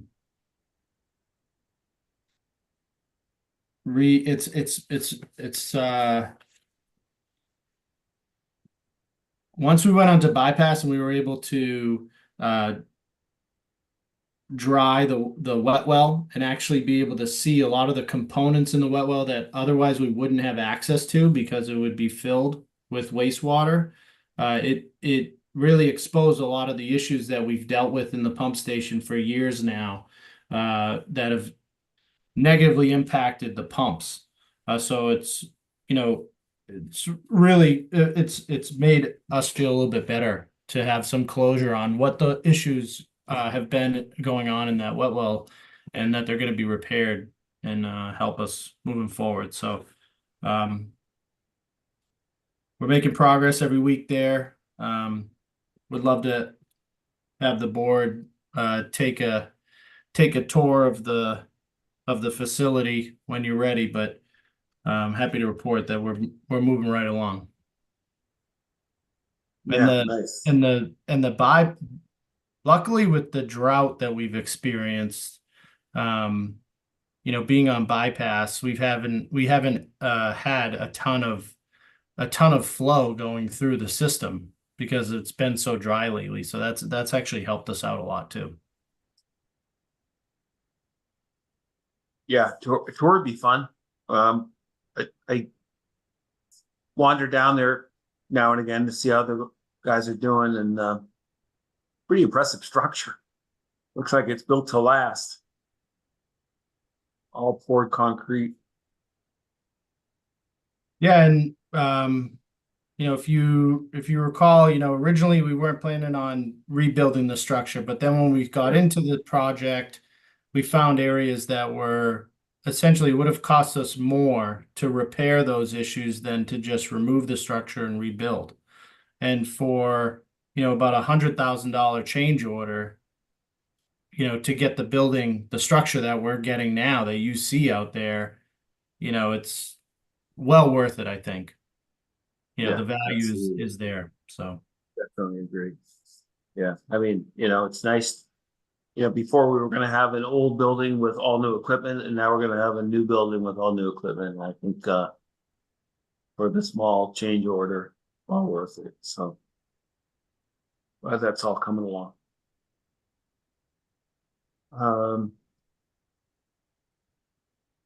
Any before we go into citizens forum, any last comments from board members or you, Tony, before we get to citizens forum?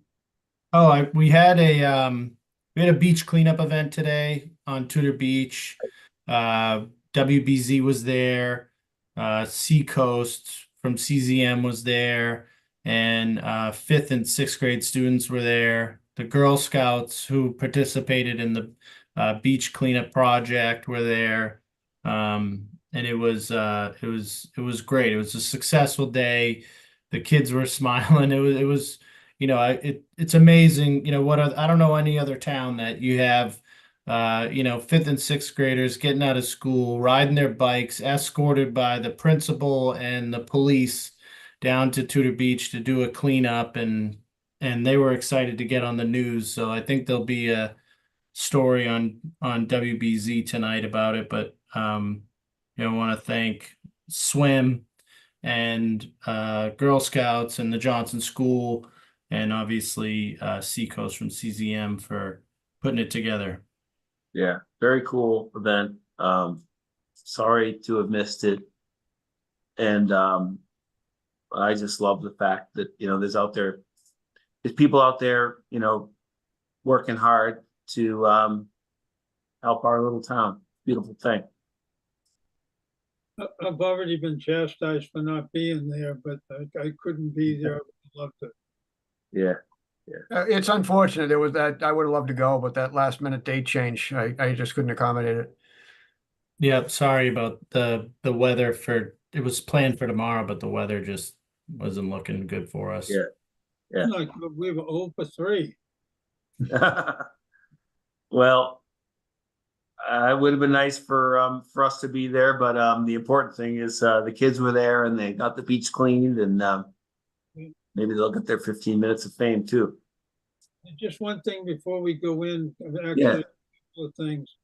We were, Robbie, you were working with, meeting with the Housing Authority, and you were going to get back to us on some of what they're doing, what the process is, et cetera, et cetera.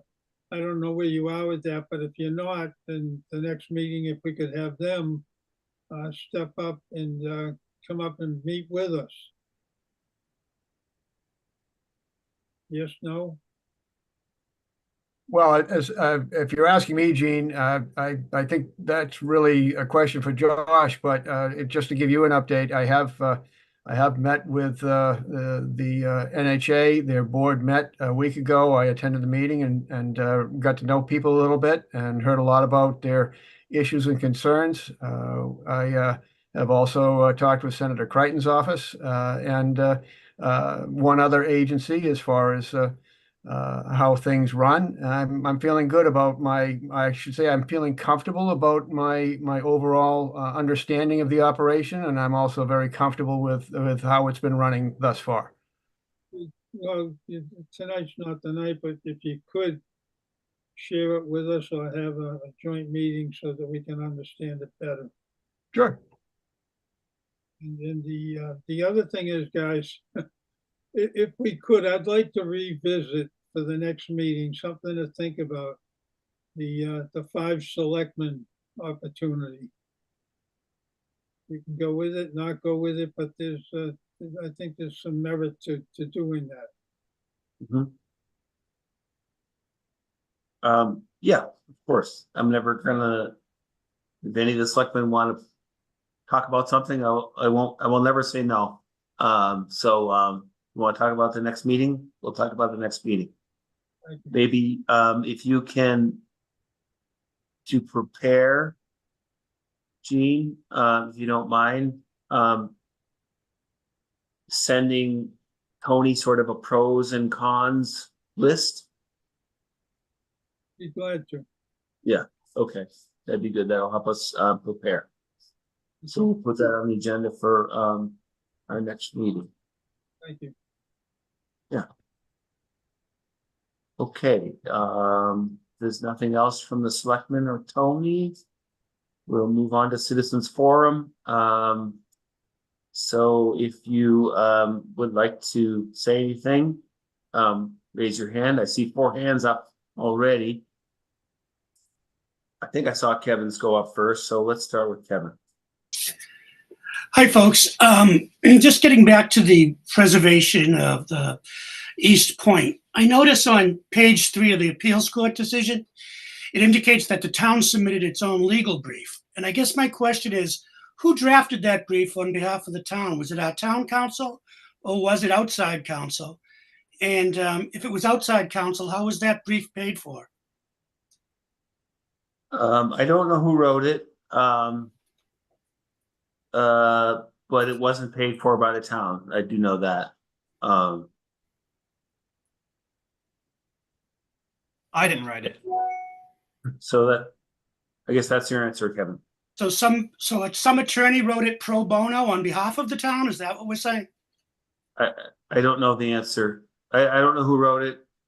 I know the town will not be invoiced for it.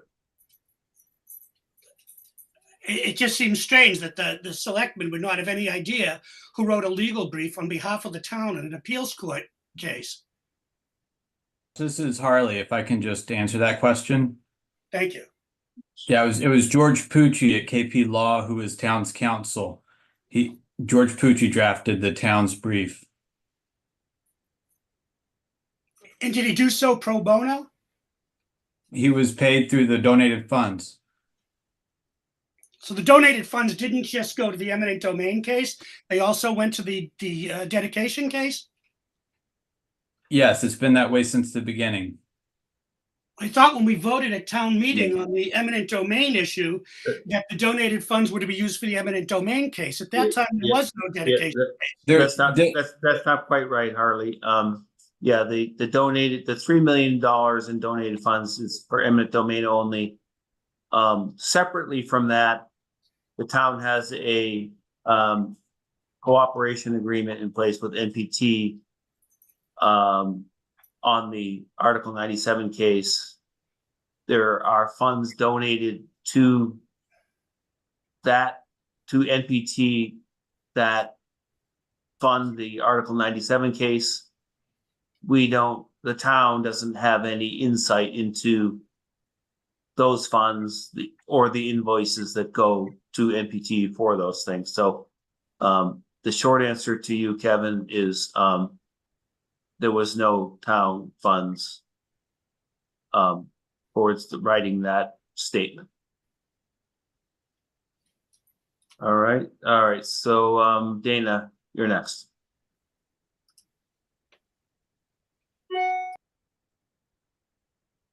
Dana. All right. I don't hear Dana. So Ken Carangelo, you're next. Give me a second. Oh, Ken Carangelo, 81 Willow Road. While we're on, just following up on East Point, what's the current total of legal costs from the 3 million? How much of that has been expended? I don't know offhand.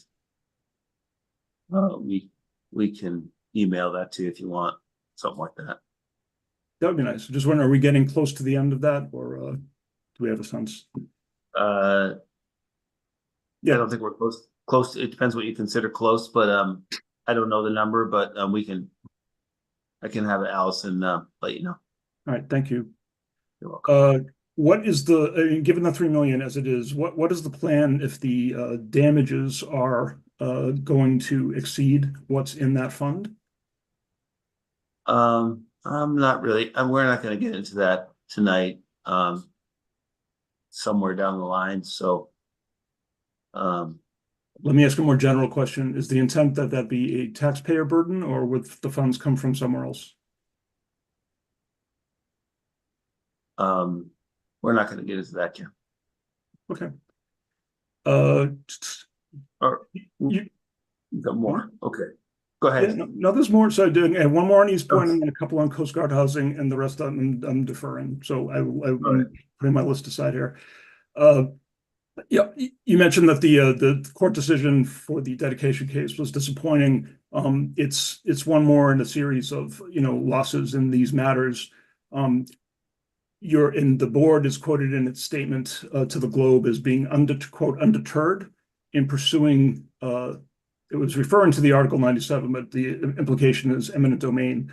Given the track record here and the legal reasoning behind it, what, if anything, would cause you to reconsider the current strategy of pursuing these cases through multiple appeals and losses? Well, I'll start with my personal opinion. Nahant has very limited open space, and it's very precious to me, and I think most people. And once it's gone forever. So yeah, I'm disappointed in the Article 97 conclusion, but that doesn't mean Nahant's open spaces are less important to me. So when I say, or when the statement says we're undeterred, that means although a judge or a panel of judges ruled against us, my dedication to Nahant and to Nahant's precious open spaces is not altered. I think it's important to me, and I don't think I'm alone in this. And every single town vote that has taken place in the last 4 years supports that opinion. And honestly, Ken, I hope that Northeastern sees the value in conservation of this land. That's my hope. So Josh, I think we should really limit the conversation on this topic. This is yeah. executive session. Yep. Okay. Yep. State of All right. mind here. I don't Thanks. think it's in our best interest. Okay. Yep. All right. I'll end it there. Sorry. Okay. Thanks. Shifting gears to the Coast Guard housing. Tony, I looked at Zillow earlier and it's actually not showing up. Zillow, you have to, when you search if you search Nahant, and even if you eliminate all filters, they do separate for sale by listing agent and for sale by owner. So you got to go through your filters and switch it over to for sale by owner, because that's how it's listed in there. Okay, I'll take another look. So it's great that it's on Zillow with the broader audience, but it sounds like there's a non-intuitive way for it to get to it. It's not just the regular listing. Yeah. And this question is not at all to diminish Tony's work and Tony's recent expertise in the field of real estate. But Thank you. yeah, but given the results of the first round of bidding, and the very limited number of bids, i.e. one on that, would it make sense to revisit the decision not to use a realtor?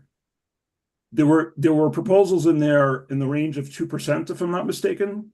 So a 2% fee on a $500,000 property is $10,000. And do you think that some marketing and bid competition with a broader net would raise the prices by at least that much and thus pay for itself?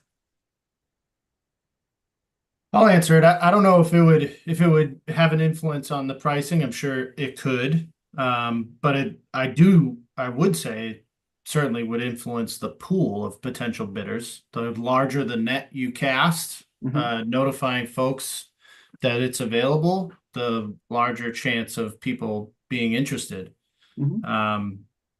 And yes, I do think that, we've said that before. Obviously, it's the intention of the board and myself was to include a realtor from the beginning. Unfortunately, it didn't work out that way. And we said then that we would always keep that in mind to potentially include them either, sooner or later, or the next offering, or if possible in this offering, if it was possible. I think that we would, if we were to consider it, we'd probably have to do another solicitation. We wouldn't be able to revisit the previous one. Solicitation to the realtor, you mean, not the entire RFP process? Correct. Yeah. The realtor procurement process. And I don't know if I would solicit a similar scope. I think from what we've learned here, I think, it could be as simple as, what would you charge the town to publish these listings on MLS? Versus before we were asking them, how would you market these? What would you do here? What would you do? Those elements are kind of figured out now. So it might be a little bit of a different scope, but yeah, it's definitely on the table. I think it's something that, me and the Board of Selectmen have to discuss. And yes, being able to put it on MLS would certainly help us capture, a larger audience. Yep, so I'll say it more succinctly, Ken. Whatever we think is best for the town of Nahant is exactly what we're gonna do. So we're gonna move on to the next person. Josh, excuse me, Josh, because what you just said is. I'm not gonna get into a debate with you, Ken. We're moving on to Joe Mellon. Fine. Go ahead, Joe. Can you unmute yourself, Joe? Oh. There you go. I tried. All right, you got it. Joe Mellon, Go ahead. 162 Willow Road, Nahant. My question is to Tony about the MBTA bus stop on Willow Road. Where can people go to input their concerns or suggestions? Well, there was a public meeting on that.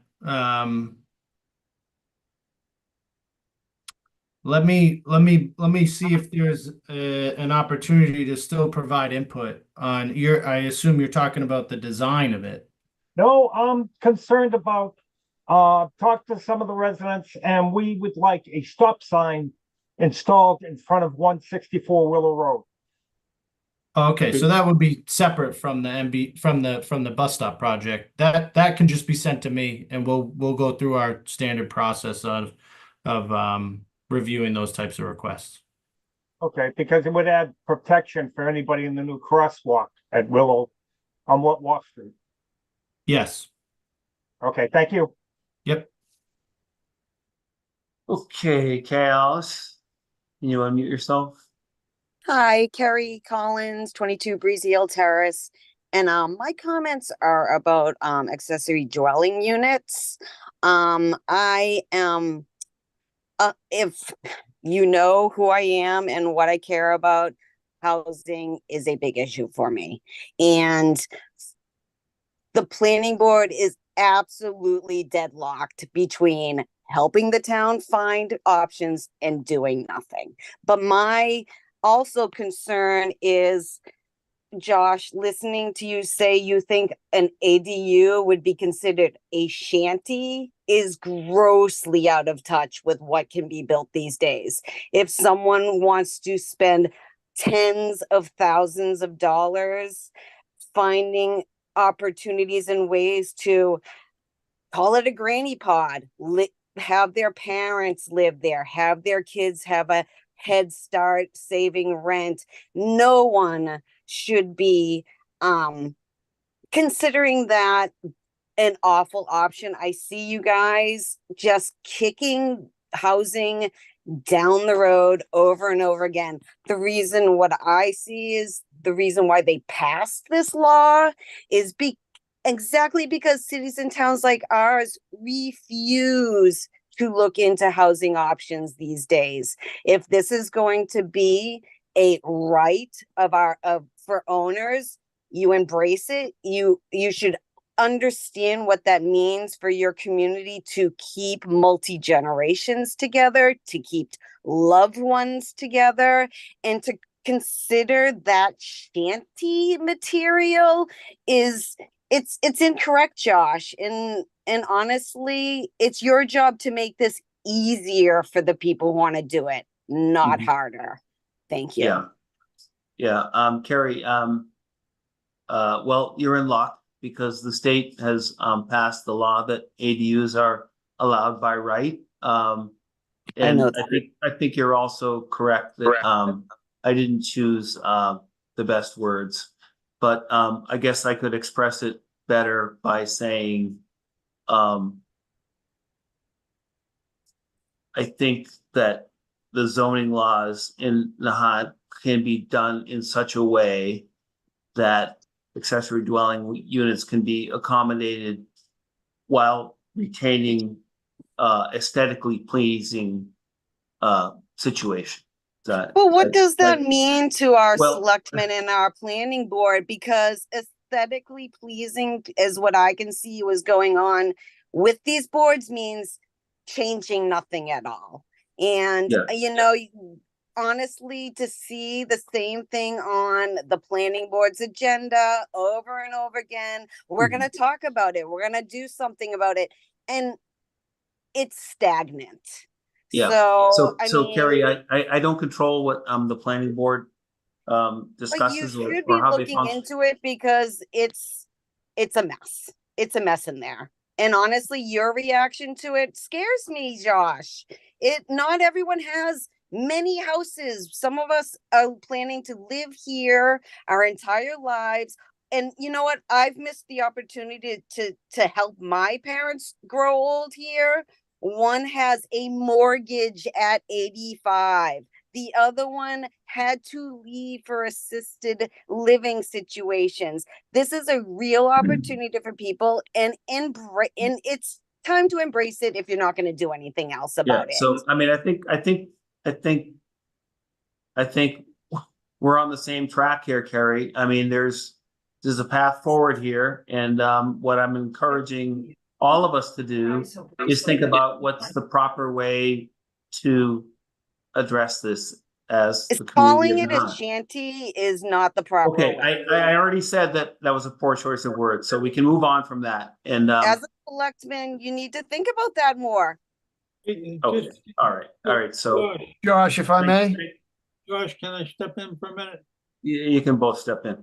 Carrie, if you were on earlier in listening to the conversation, one of the first questions we asked Sheila was if she had some sort of a timetable, or could we together put a timetable together to get this thing off the books. And she said that she was, and they were going to take full responsibility. Obviously, we'll be right there to work with them.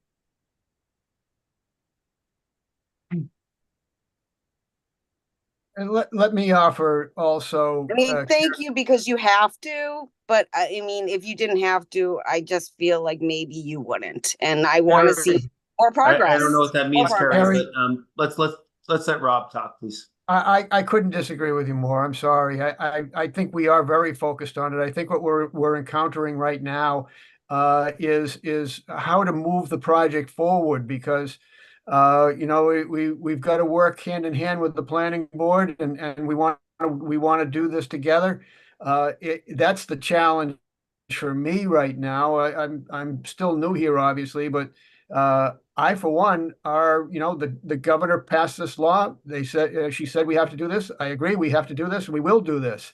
It's a challenge, and I think you heard us earlier tonight as far as knowing that there's a due date to have this planning all together. We're very concerned by that. And you know, once again, though, we don't want to step on the other board. This is their opportunity to step up and really get this rolling. So it is happening, and as Gene just mentioned, we're setting dates now. We've really, I don't know what else we could be doing. It's very frustrating for us also. I just want to make one more comment. You did have a planning board member just ask you to take it over. Thank you. Okay, thanks, Carrie. Jeff Lewis? You'd like to unmute yourself? Can you hear me? Yes. Question is to Tony. Tony, you had an article run today in Bankerman Tradesman newspaper. Is it too early to determine how many results you got out of that for the Coast Guard housing? I don't even know did they run it today? They did. So I don't know what the results are, if it was picked up by anyone. Okay. I sent you a copy of the email blast. It went out to about 5,000 MLS members, subscribers to Bankerman Tradesman. It's great. Yeah, thank you for putting us in touch with that group. They did reach out and wanted to talk more about, you know, additional like advertising that we could potentially do. I asked them to send me what their rates are. And yeah, it sounds like they They picked up the published story. our story that we published a couple weeks ago. So hopefully that generates some interest as well. It's a good looking story too. Thank you for connecting us with them, Jeff. All right, that's it. It's my question. Thanks, Jeff. Dana, you're still muted. Can you hear me now? Yep. Great. Sorry about that. I had a little technical difficulties. Had to restart my computer. And thanks, Mr. Antrim, for recognizing me here. So wonder if I could make a couple comments coming back to the Coast Guard housing sales, and then a request. This would be directed at the Board of Selectmen. Would that be okay? Sure. Just again, some observations. The real estate market seems to have shifted since the minimum prices were established for the Coast Guard housing lots. So there's a very interesting recent comparable sale at 30 Emerald Road. It was sold for $770,000, and the new owners tore down the buildings there. So it's now essentially a small buildable lot, very current. So that sold for $770,000, and we sold a lot up on Castle Road for $451,000. So there's a gap there. Anyway, that's my evidence. I'll go on and say, as a Nahant taxpayer, I ask that you, the Board of Selectmen, please consider using real estate professionals to market the Coast Guard lots. And to just go back to Jeff Lewis, thanks for doing that as well. Trying to get a broader exposure for our sales. All right, and then as the first lot only received one bid, and that's more evidence, and it was one resident from Nahant. So these lots need to be exposed to the broader market to get the best price for the town. So here's the respectful ask. Please postpone the next auction of a lot for 2 weeks until there is a reexamination of the marketing plan and our pricing, so we can reach buyers outside of Nahant and generate more bids per lot. This would be in all of our best interest.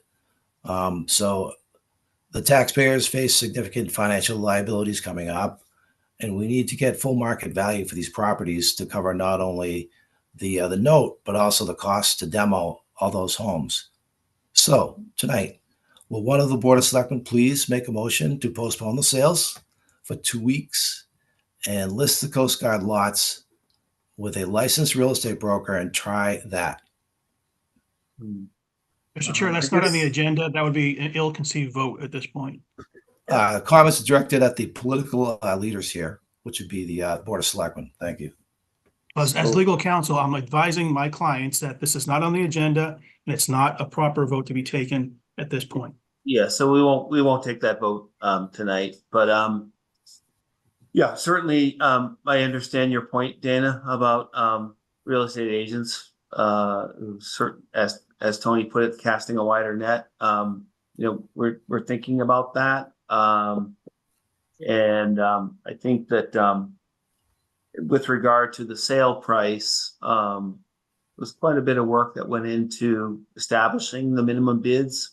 So starting with, we hired an independent appraiser who made estimates on the value of the lots.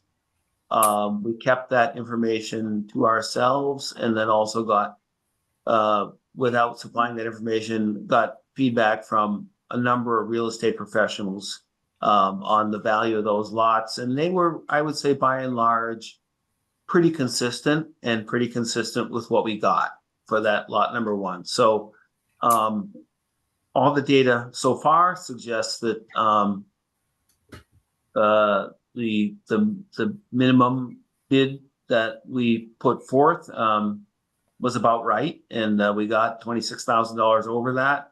So far so good. I understand.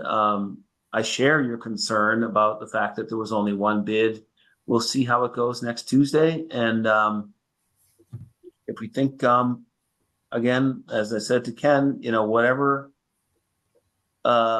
seems to be the right answer for the town of Nahant, that's what we're going to do. And if that means employing an agent, we'll do that. And if we have continued success, we'll probably press on. But we're not committed to any particular best approach. The only thing we care about is getting the best deal for the taxpayers of Nahant. Thank you, Josh. Appreciate that. And just I'd like to come back to it for just one more. Just please, could you put it on the agenda for the next meeting if you can't make a decision at this point? Yeah. I mean, we have another bid session of bids due next Tuesday. So we're gonna take it from there, I guess. One week at a time. All right. Thank you. Yeah. All right. Any other comments from any citizens?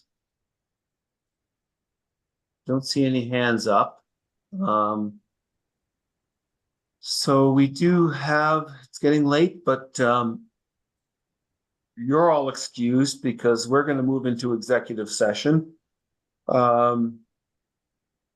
I'll take this motion. I move that the Board of Selectmen adjourn to executive session pursuant to General Law, Chapter 30A, Paragraph 21A3, to discuss strategy with respect to litigation, Northeastern University Marine Science Center at 430 Nahant Road, Nahant, and to discuss pending litigation strategy regarding Town of Nahant versus one Coast Guard housing tenant.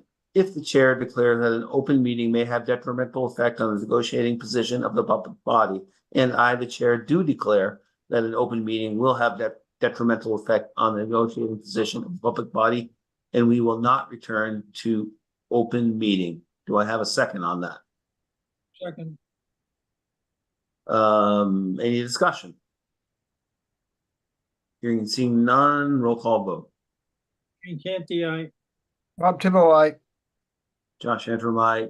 Thank you all, and we'll see you next time.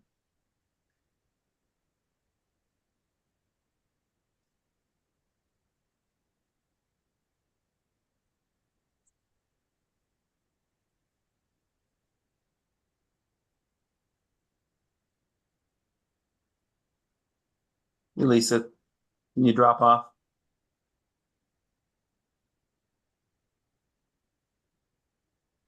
All right, gang's all Hold on here. just hold on 1 second. Let me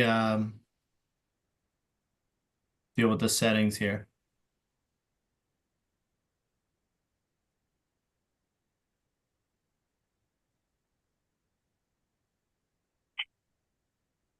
All right, so Hold on.